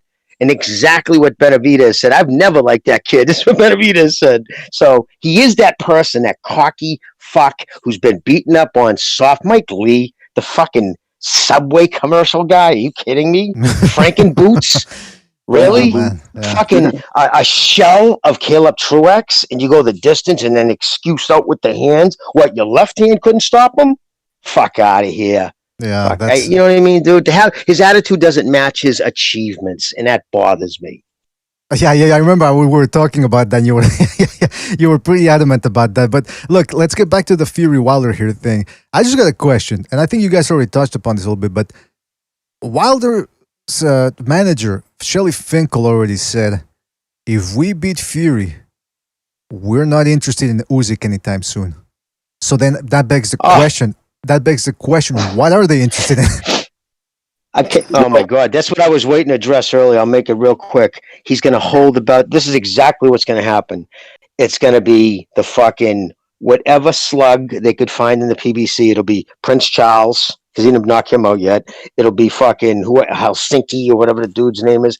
They're not going to fucking ever take that chance again. They did their one fucking cherry pick that blew up in their face. They're not going anywhere near Usyk. He'll ride that out, drink, try to squeeze every last dollar until he's, fucking forced to retire or whatever. No, if he wins, I don't see him fighting anybody good. PBC Isolation Island. If he wins, Hardcore. yes, I agree. I fully agree. But I think that they're going more off of simply as this. First of all, good evening, everybody. Sorry I'm late. Second of all, I think that they're already seeing the fact that they don't think Joshua's going to win a rematch. They think they may win, but they don't think Joshua's going to win a rematch. They're already looking at what happened in the last fight going, yeah, we're not interested in the unification fight, assuming that they're going to win and thinking that Joshua won't. That's my take on it. I mean, that's, I think Joshua has a shot for sure. But you're right. I mean, I still don't understand. What's the point of being a boxer if you don't want to fight the best? See, that's what gets me with all these people that always talk about, they complain. All these boxing fans complain about, the best don't fight the best. The UFC delivers every time. Meanwhile, boxing doesn't. And then they root, because, I mean, that's what it is. We've had about 2-3 callers here that say they're Deontay Wilder fans. How can you be a fan of a guy who doesn't want to fight the best? And doesn't this sort of prove that the argument that people were making that it was Wilder that didn't want the Joshua fight? Because right now his manager's saying, look, if we beat this guy, we're not going after the best. Isn't there they said the same thing. Finkel said the same thing before the Baverns fight. Before they even fought, he said, if he's not ready for Klitschko, we're going to be staying. I mean, I'll pull up the fucking Sports Nation tweet, but I mean, he said the same thing, almost verbatim. So they have a history. This is what they do, and this went on for like 2 years. He avoided Klitschko too. I think what they're hoping for is maybe they don't think that AJ is going to win the rematch, but I think if AJ won, I think they'd be interested in that fight. Assuming if Wilder beats Fury, is what I'm saying. If Wilder beats Fury, they will run to it because after Joshua's shaken confidence, especially every time he got hit in this last fight, his eyes almost looked like they dilated, and there was just like a look of panic on his face of, oh, he hit me with a jab. What do I do now? Not a power punch, just like, oh, 2 jabs, snap my head back. What do I do? He's so shell-shocked and gun-shy, they think that they can beat him no matter what very easily. They will run to that match if Wilder wins and if Joshua wins. But again, like you just said, and I think we talked about this offline the other day, they don't think, from my opinion, from what they're saying, that Joshua's going to win the rematch. They don't think he can change his stripes enough, even though they think they can against Fury, that they're going to be able to change his stripes enough to beat Usyk in a rematch this quickly. Therefore, that's why they're already throwing this out there, going, we don't want to be embarrassed by this smaller guy and show everybody, we already know I can't box, but now we'll be proven that a punch can't even save me. This guy will just dance circles around me. Mm-hmm. Yeah, well, you know what? That brings us to another point here, which is, let's say Wilder wins. If Fury loses, what are the chances that he can get a 4th fight?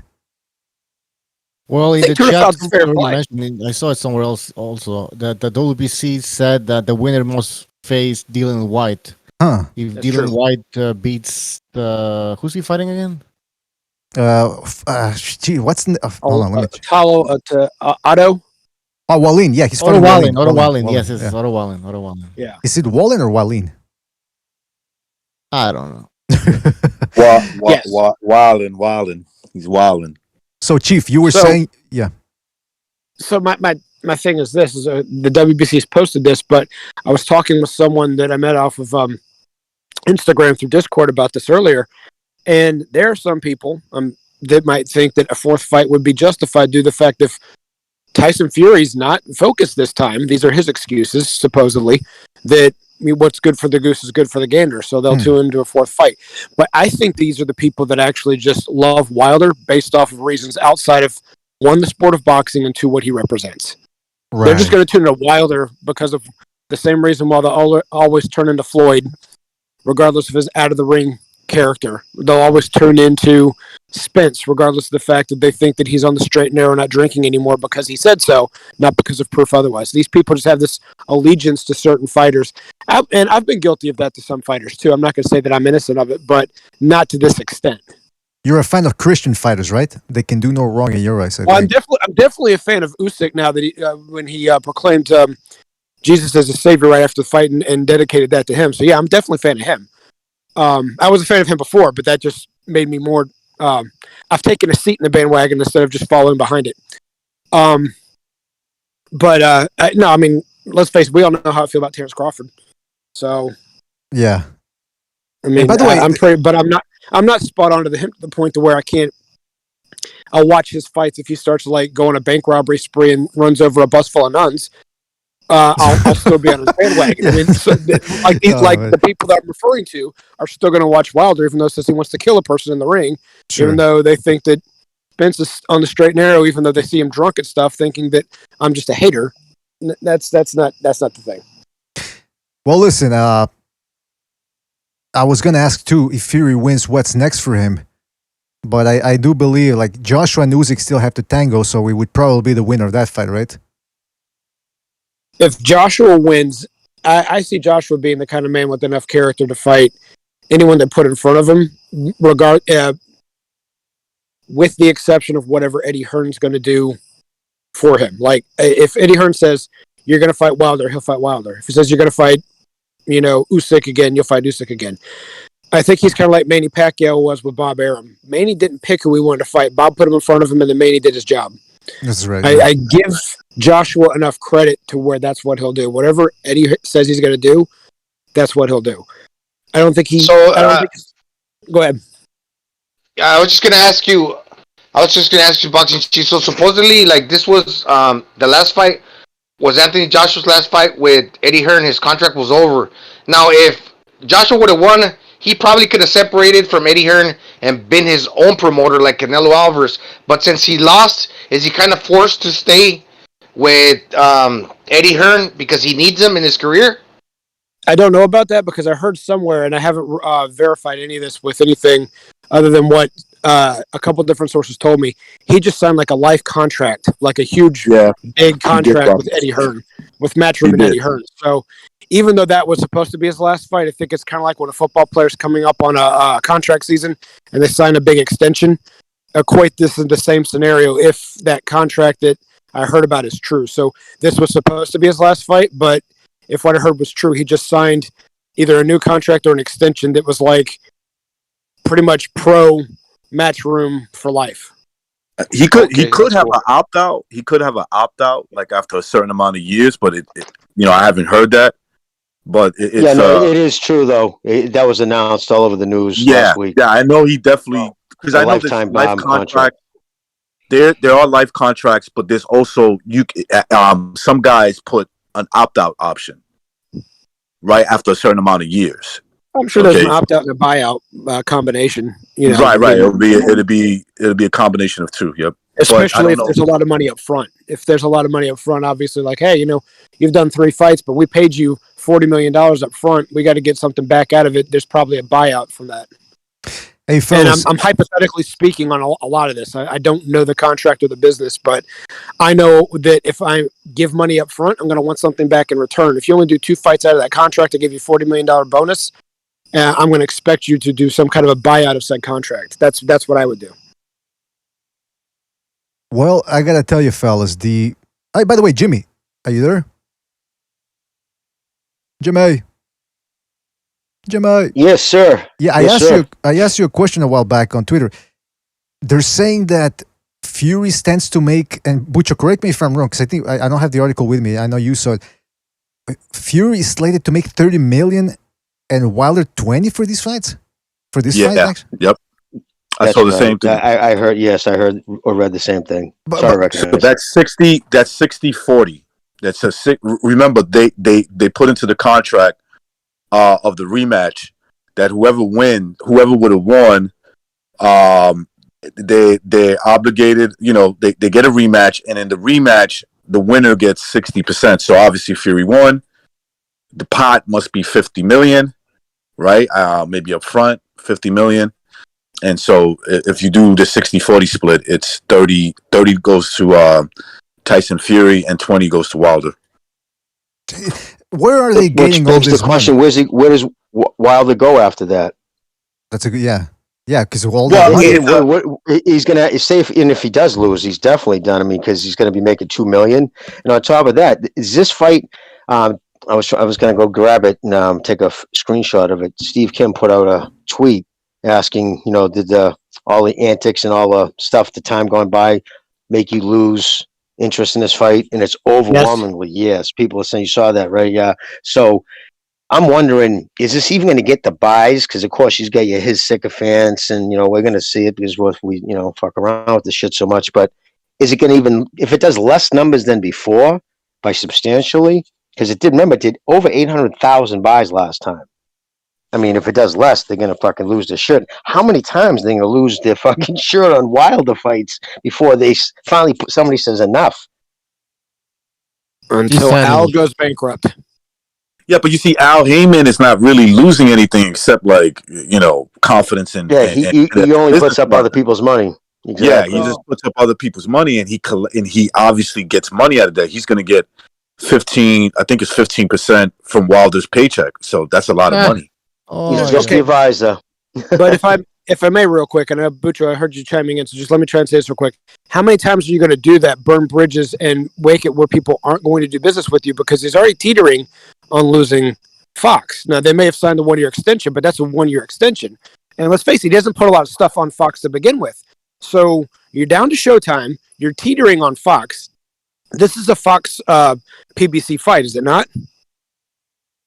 It's not Showtime, right? This is ESPN. Oh, because it's Yeah. Okay, that's how he's getting out of this one. But I mean, it doesn't matter. Fox is still going to look at the numbers and go, "You did a co-promotion and you couldn't make bankroll, and you expect us to do business with you past another year?" So now he's going to be down to one network. He's already been kicked off. They admitted they didn't put as much money in the advertisement in this one. Yeah, we could tell. It started like just this Monday or Sunday. That's when they started to really promote, like a week before the fight. And Jimmy, somebody said in the chat that Bob Arum banned Mike Oppinger. Is that true? Oh, I wouldn't doubt it. I haven't heard that yet. I wouldn't doubt it. Listen, Mike has always had it in for Bob, and he's always been, and Bob knows it. He's a PBC shill. That's how he was able to get the gig at the PBC. Like Heyman unrolled everything in 2015, sat back, waited 2 years before he actually started dealing with any kind of scribe. And right off the rip, though, fucking Steve said, "No, I don't want any credentials to the PBC fights." He knew what he would have had to do. Oh yeah. And the caller. There was a guy that the caller that mentioned that. He said, "Hey guys, did you hear that clip where he went after him?" I got it right here. So let's see. I haven't heard it, so let's see what this is all about. He's going to do that fight in the United States in November or December. So at least, I mean, this is like, for me, you talk about disappointment. I mean, here's a kid in Teofimo who Can you guys hear it? I know the volume is. Yeah. Okay. Yep. Yeah. I can hear it. wins a fight that nobody expected him to win, and he is on top of the world, and he hasn't fought for over a year. I mean, that's a criminal thing. It wouldn't have won the first bid if you would have paid him what he was looking for. Shut the fuck up, you little prick. Yeah. Yeah, prick. Come on, get him out of here. You're getting out of here. Move him out of here. Holy shit. Wow. That was awesome. Well, wait. I mean, that's awesome. That's a little disrespect. That's a little disrespect. What the hell is That's why I like it. That's exactly why. Let me tell you why I thought it was awesome, even though it was definitely disrespectful. This is a reporter that doesn't know jack about the business saying, "Why didn't you give the fighter what he thinks he deserves?" When every fighter thinks they deserve Floyd Mayweather paydays, when Floyd barely deserved that payday based off of his performance. Manny had something to do with that too. Don't get me wrong, but the way what they got paid, we should have seen 5 fights between those two. That's just me as a customer having to pay out that and seeing what I'm not jealous, no. But the amount of money they got, now everyone expects to try and get that. He's not a $6 million fighter. He's not a $4 million fighter. Why? Because he hasn't sold that yet. He hasn't proven he can do this. And this reporter says, why didn't you just throw free money at the guy? Because he hasn't done anything to prove anything yet. Exactly. F up, you have no clue what you're talking about. I've been doing this before you even got a job and learned how to type on a typewriter. Oh. That's why I think it was just. Unfortunately, I got to go. I love you guys. Thank you for having me on. Peace, brother. All right, and that goes a lot. That goes a lot deeper than that. Just interaction right there. There's history there. Bob knows who Cop is.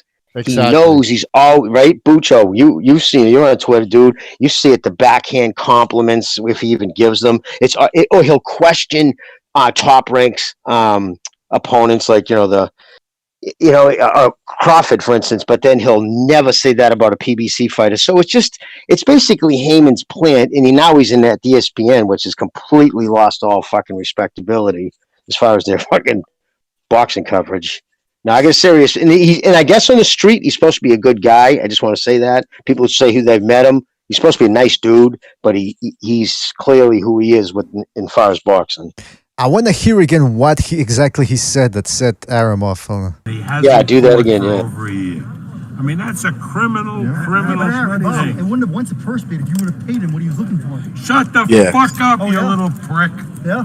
Yeah, prick. I love it, man. Get him out of here.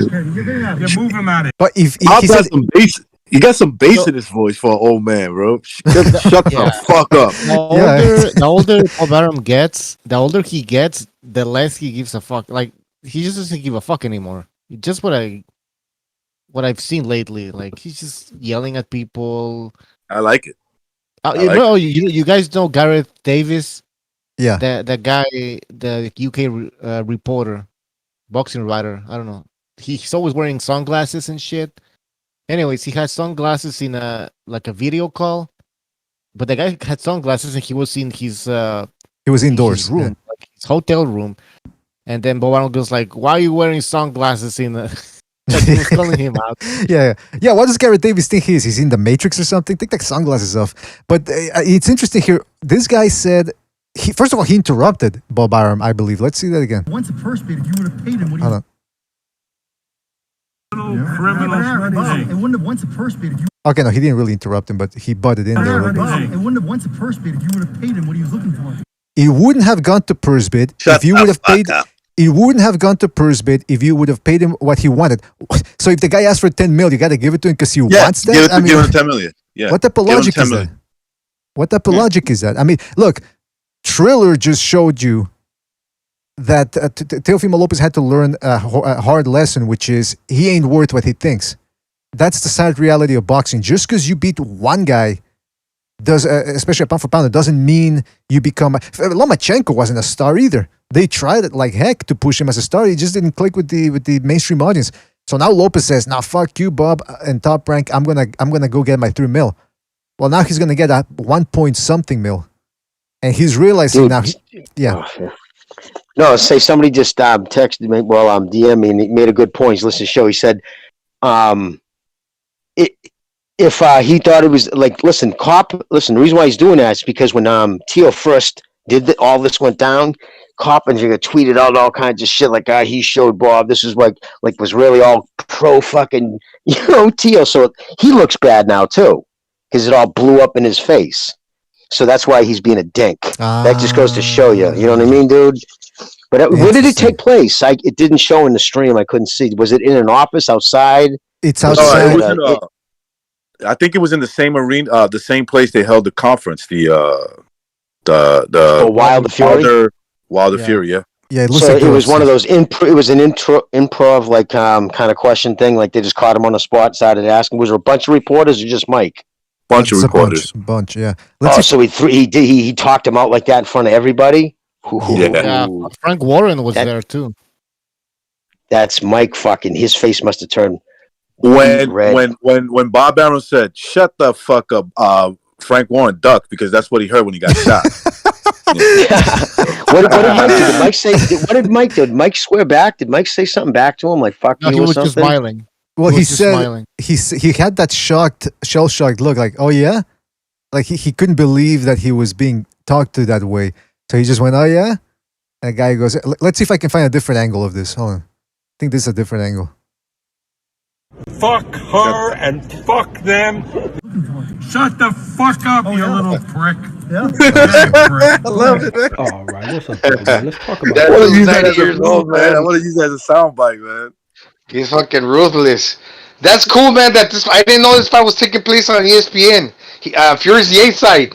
They're not gonna fucking chill for fucking Wilder. That's cool. I don't know about that, Gonzalo. Just because but it's ESPN pay-per-view or it's ESPN Fox pay-per-view or what is this exactly? Yeah, I believe it's ESPN pay-per-view.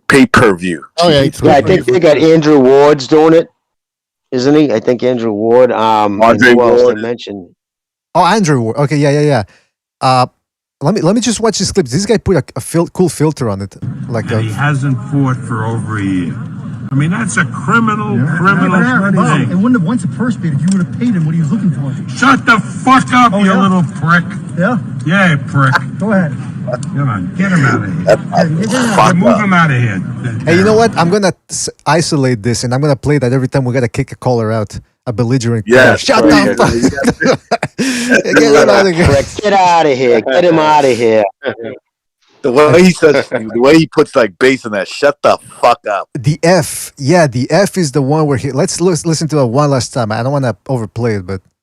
Shut the. He's looking for. Shut the fuck up, you little prick. Yeah, prick. Go ahead. Go ahead. What? Like during the I love through it, man. Manila. It's the greatest. During the through in Manila, I'm Yeah. sure that's what Bob Arum was telling hookers over there. Oh God! Oh, man. Isn't he like 90 years old now or 80? 90? I think he's in the 90s. I think he's in Yeah, his he's close 90s. to 90 years old. I think he's either 89 or 90 on the dot. 90 on the dot. Yeah, man. I mean, that's insane. Man, let me tell you something. It's going to be very interesting. The fight, it's finally picking up hype. Now there's the issue of Deontay Wilder's costume. This is what Mike, I don't know who this guy is, Mark Raimondi said on Twitter. He says, Deontay Wilder will walk out of his trilogy fight with Tyson Fury in a costume heavy in black and red colors with imported fabric from Africa, an homage to his roots with Nigeria, Edo's tribe. More on Wilder and the evolution of boxing fashion here. So, Nigeria, I am from Nigeria. All the Nigerians disappeared after Usyk Joshua. Anyway, so here is the people that designed the costume for Deontay Wilder. Let's take a little gander here at this little interview here, this little appearance. I think it's quite poignant, just to let you know what who he's hanging out with. Hold on a second. He's an Illuminati puppet. That's all he is. Oh, come on. Well, I'll He's let people make up. He's an Illuminati pinup bitch. That's what we call him. Hey, by the way, before I forget, go check out Recognize the Matrix's last episode. He did one last night. Again, highlight of the week. All right, here it is. It was pretty funny. Who's here? I know. I'm so excited. Are you excited? You got to see what he drove up in. You got to see this car. Oh, really? It's crazy. Can you bring it in here? It looks like Picasso painted it and met Versace, and they did it in the ghetto. All right, why does that guy sound like the gay fat guy from Independence Day? Remember? David, I gotta call my lawyer. Fuck my lawyer. David, I gotta get my lawyer. Pretty much the same. Mom, I gotta get my mother on the phone. David. Is that John Goodman with a wig? Shut the F up. Oh my God! When he saw the meteor of the car kills him. Oh yeah, I just saw it yesterday actually. Yeah, it's a good movie, man. David. Oh my God, dude, you crack me up sometimes, dude. The shit you come up with. Listen to this, man. Oh man. It's fabulous. Yes. Dude, I got some good news for us, right? Wilder bowed down. Wilder took the knee to the organization that you can't talk about. Recognize, you mean he took the knees? Yep. Yeah. Good He took news the knee. is what's the good news? Well, the good news is Isaac has it. Oh, geez. Right. I think that we made you another showstopper. We did another one. Yes. So what do you think about that? Like DJ Khaled said. Oh, God, man. Why does this guy sound like Tom Waits? This is creeping me out, man. Listen, man. Look at Wilder's face, man. Look at his face. He's wondering, what the fuck did I get into? I know Wilder fangirls don't care, but they don't see the obvious messaging that's going on here, bro. I mean, your man is a Fruit Loop. Recognize, they care. Trust me, man. They don't like this. They don't like this. I'm sure they don't, but they're just ignoring it. But I mean, hey, that's your boy, man. I mean, all boxing freedom. Yeah, they better move into like lighter materials. You know, like in bikes when you carbon fiber to make them lighter. Move into something else, like fucking foam or something, or different type of materials for that costume. No, and I'm not saying. Listen, Fury's a weirdo too. You know what I'm saying? He's a fucking weirdo, and so is Joshua. No kidding. They're kind of weirdo type of people, but I don't like this costume shit and the people that he's. Hi, Wilder. How you doing? Like, what the fuck is going on here, man? He looks way too comfortable, and no offense, but he looks way too comfortable around those people. I'm just gonna go ahead and say it, man. It is what it is. He's a businessman, probably. You can't polish a turd, man. Doesn't matter how he comes in. You know, the gift might look wrapped on the outside. It might be really, really nice, but if he's still shit, he's still shit. Absolutely. 5. Yeah, you're right. And, you know, this one right here, it means a lot. A lot of red, a lot of distribution. Yes, to display, to say. And then we're just going to continue to bring you guys the funk, the feeling, and the flavor that we bring. Hold on. Listen to his explanation of the custom. It's topping the best 3 right now. And y'all know how we do. You know, we always coming out with the best. You know, we chasing the game, period, in boxing. There's never been a fighter in history to display the costumes that I display at my fights, period. That's hands down. That's easy. He sounds like a Broadway star. We get the best costume thing. Oh my god. Very safe to say. Yeah. By the way, that's not the part I wanted to play. There's a part where he explains what the boxing or what.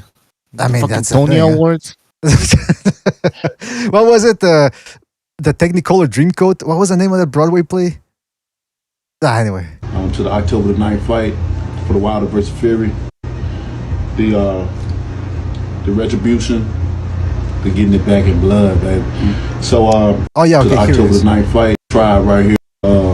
For all the adult people out there, you know, for my tribe right here. My tribe. It's like about Nigerian tribes, and he's calling it my tribe. I mean, but because he has Nigerian blood. I think he was he did his like that genealogy shit, and he definitely looks it too. He looks it. Sounds like bullshit to me, man. Well, I mean, that's what they say. They say that that he's like facts, yo. Nigga, you bullshitting. I mean, I'm telling you, I don't. I'm not bullshitting. I'm telling you what he said. I guarantee you, I know more about Nigeria than that zip ahead. Well, I mean, at the end of the day, we're getting the fight.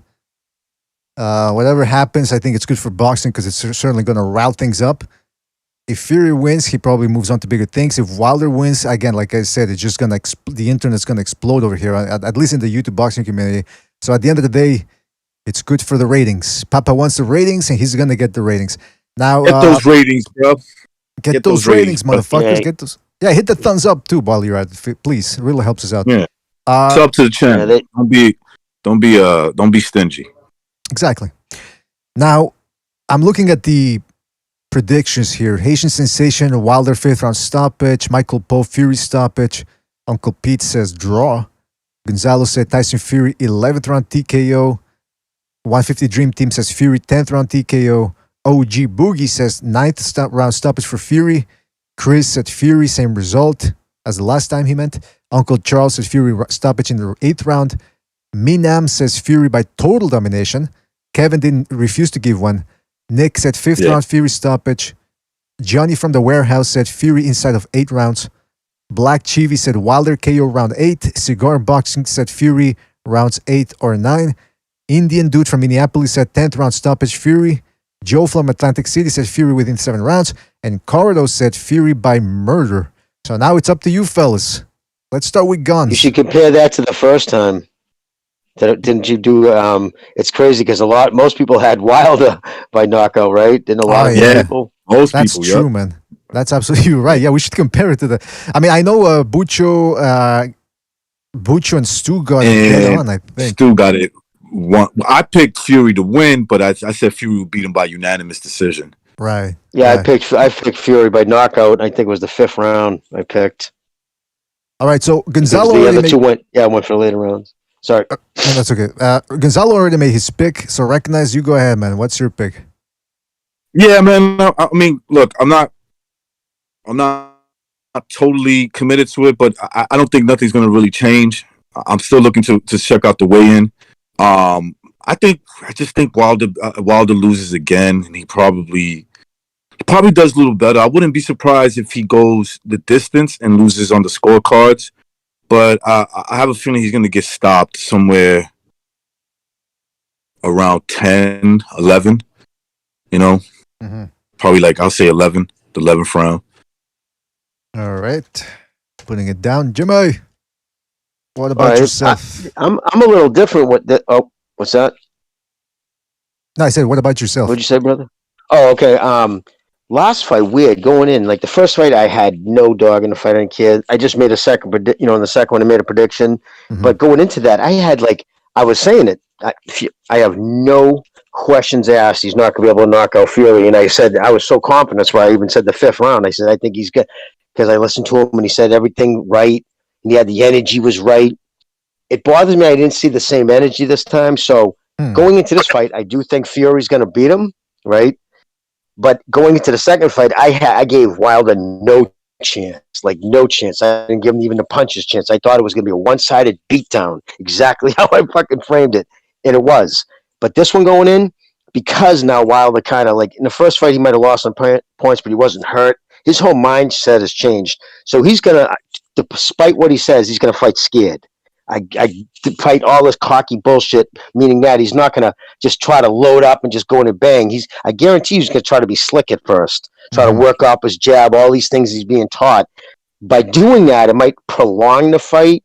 It might make it a little closer. It won't be the same kind of demolishment. But if Fury took his training serious, if he really did, if he didn't get silk sheet fucking disease and took this shit serious, I see the same thing. I see him stopping him because I don't see Fury going to fucking.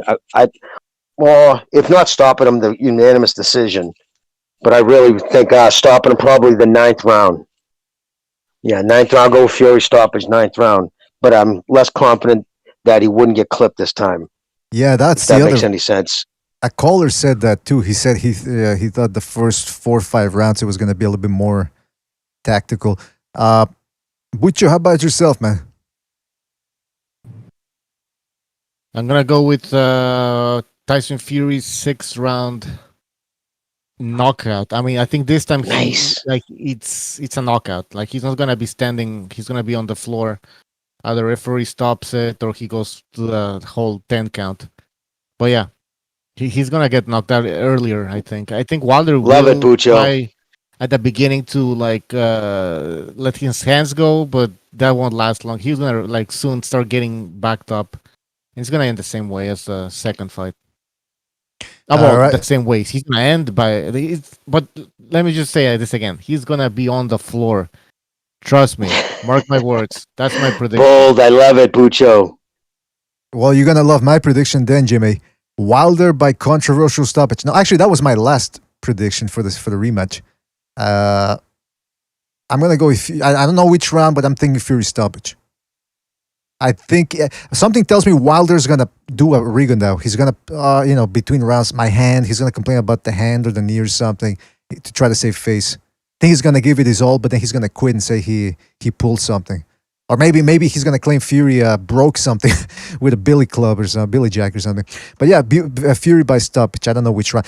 Listen, we got until Friday to correct our predictions, so we will see that Friday open panel after the weigh-in. Sure, to have a lot of craziness. Real quick, think about this dude. He put himself in a position to really get hurt because now he's got it. Fucking, how could the kid who took the dive there, Washington? How could he possibly throw a towel in after everything he said? Imagine the beating he's gonna be if he starts going that way. If Fury's just piecing him up, I'm cheating, huh? Boom, boom, and like not hitting him enough to put him away, but beat him up. The boy ain't gonna throw the fucking towel in, right? He set himself up, man. If things went that way, to get really hurt. Sometimes you have no choice, man. It's like, but look, the fight with this kid, Gabriel Flores, the prospect from Sacramento, California, that fought about 2 weeks ago or 3. His dad didn't throw in the towel. The guy made it to the final bell, but look that beating that the guy took against Venado Lopez, the Deer Lopez. Man, dude, does he really need that? We know it's not the power punches that kill you. It's the sustained beatings. Like that one girl in Canada. That girl doesn't probably hit like a man, but she hit that girl and fucking killed her because that girl was exhausted. Yeah. Yep. That's absolutely correct, Gonzalo. And it's true. It's the long-term beatings. Point. Yeah, it's the long-term beat. That's why when people say, well, Lomachenko's fighting Comey, and people go, wow, Comey's Teofimo Lopez's leftovers. You could tell in the Jackson Marinas fight, Comey had no trouble coming back from that loss because he was one shot.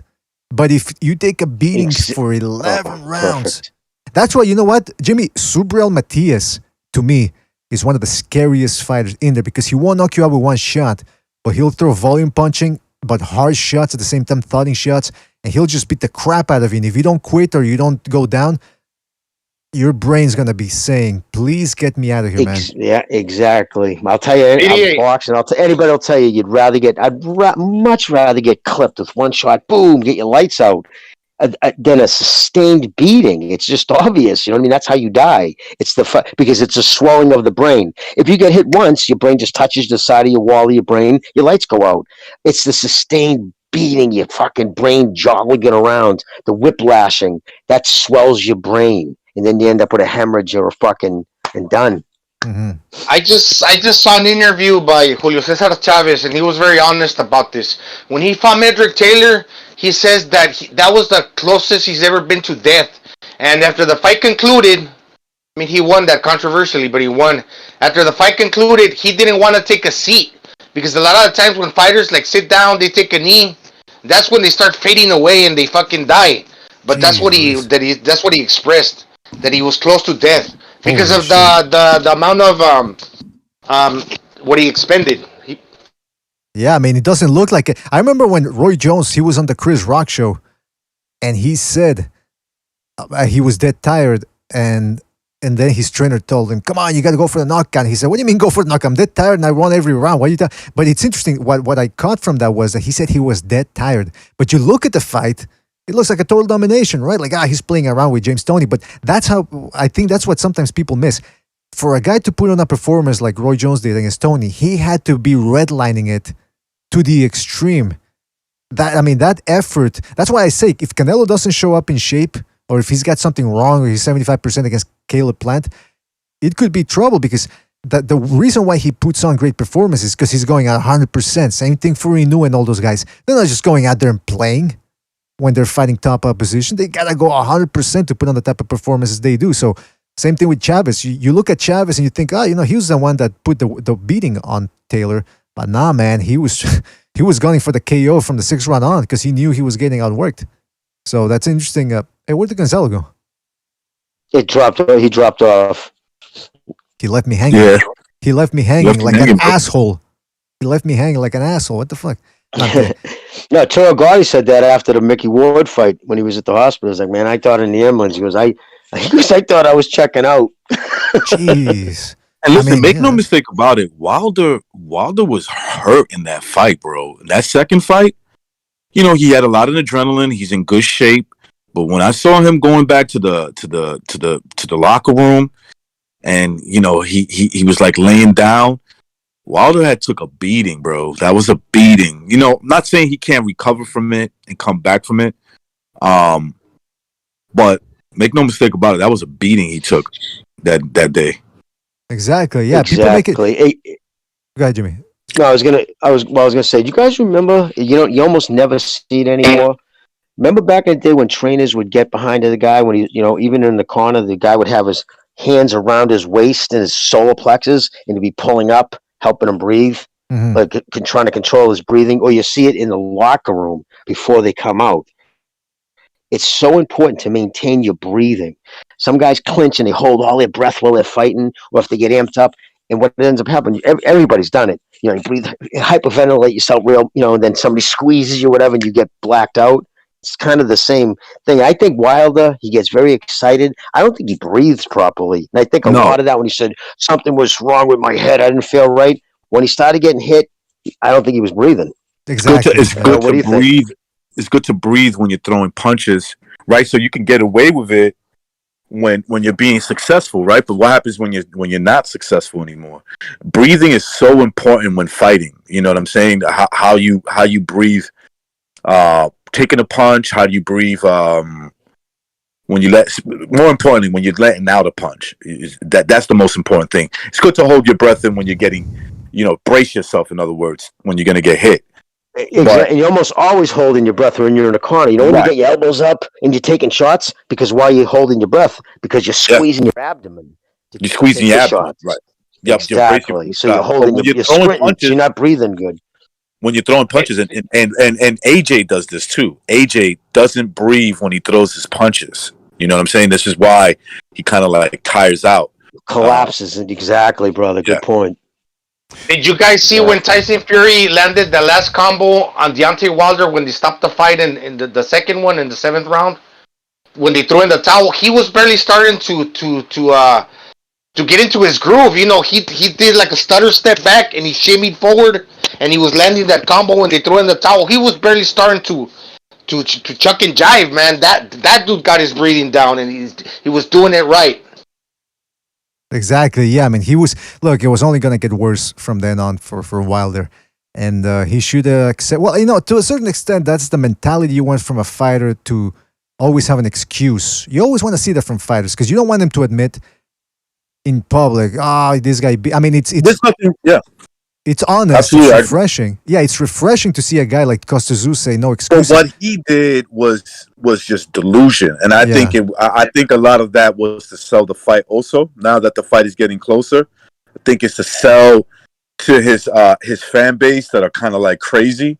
Mm-hmm. Look, I don't ever say a guy has no shot.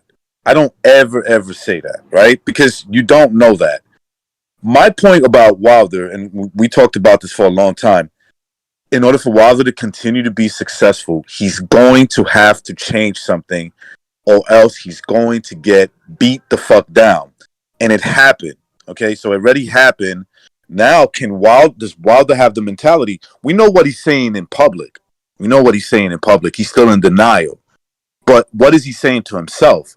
Is he saying to himself, man, I can't fight like that because I'll get beat up again. And I don't think he'll be as nervous when he was losing because it already happened to him, right? It already happened to him. So can he do worse than what he did in the second fight in the rematch? I don't think he would, even if he got iced. Let's say he got iced within 3 rounds. I think if he does get iced in 3 rounds, it's good. It's because he just threw caution to the wind. He usually does anyway, but this time, like, total caution. He just said, fuck that. I'm not even thinking about it. I'm going bombs out. Or he's actually going to do better. Mm-hmm. Even if he loses, he's actually going to do better. So I don't count a man out. But the fact that people thought this delusion that he can keep fighting the way he was always fighting and that he was going to be undefeated, obviously we know the answer to that now. You know what I'm saying? That's not going to happen. He's 35 years old, right? Isn't he? He's like 35 years old. That's 30s, not, it's not old comparatively, but he'll be 36 on the 22nd of October. Yeah, and he hasn't fought in 2 years. So it's like his legs. Like, I don't think you realize, like, I don't care how many fucking rounds you spar. It's never like the real fight. The speed of it, everything. It's never like, because the dude fighting in there is not trying to knock you out, especially his camps. I guarantee you they're told not to put much on their shots. Just it's probably another camp. He was just being told what he wanted to hear, and I don't know. I'd be shocked if he was to actually pull it off, but yeah, me too. I totally agree with you. Going by the two fights, especially the rematch, I'll be shocked if like Wilder just does a fucking total turn and like beats the crap out of Fury. I would be shocked. Now Tyson Fury's got to be on, because the last fight he fought the perfect game plan and he came at the perfect weight, 270. And the trainer told him, he instilled this thought into his mind: you're a big guy. Once you get going, like a train, once you start steamrolling and start doing your thing, man, you're a big guy. Nobody can stop you. And he was landing punches. He was applying pressure, but not only was it pressure, was effective aggression, because he was landing accurately. He's got to do the same thing in this fight. Yes, exactly. And his father always taught him to be a finesse fighter, and that was the problem. I think he was always pushed because of a big guy who could actually fight like that. And I think Sugar Hill was the perfect guy to go to. He was like you said, Gonzalo, like, what are you doing, dude? You're a monster. Fight like one. Go out there and pose your fucking size and pose that fucking exact. Don't stop until you flatten him. Do not stop. You should be going in at him. Fucking beat him up until he's done. Somebody else. Exactly. Stop being an attraction. Just stop being a tall guy who could box. Exactly. Yeah, once he starts smoking, when he's like, you know how they call Joe Frazier, smoking Joe Frazier? He was a little guy, but once he got smoking, it's like a train, it picks up inertia, and the harder you're going in, because it's like a runaway train. Now, this guy's already fucking huge. Once he gets that big engine moving and going, fucking firing at all cylinders to stop him, dude, that's a big body. That's right, man. That's right. That's a good point. Yeah, it's that the momentum is very important for these come forward fighters. Anyway, listen, fellas, we do have to go. We'll catch you on the day, on the day after the win, rather. We're gonna be going live, open panel, so you can jump in. I expect Boku craziness, because we're gonna let anybody in.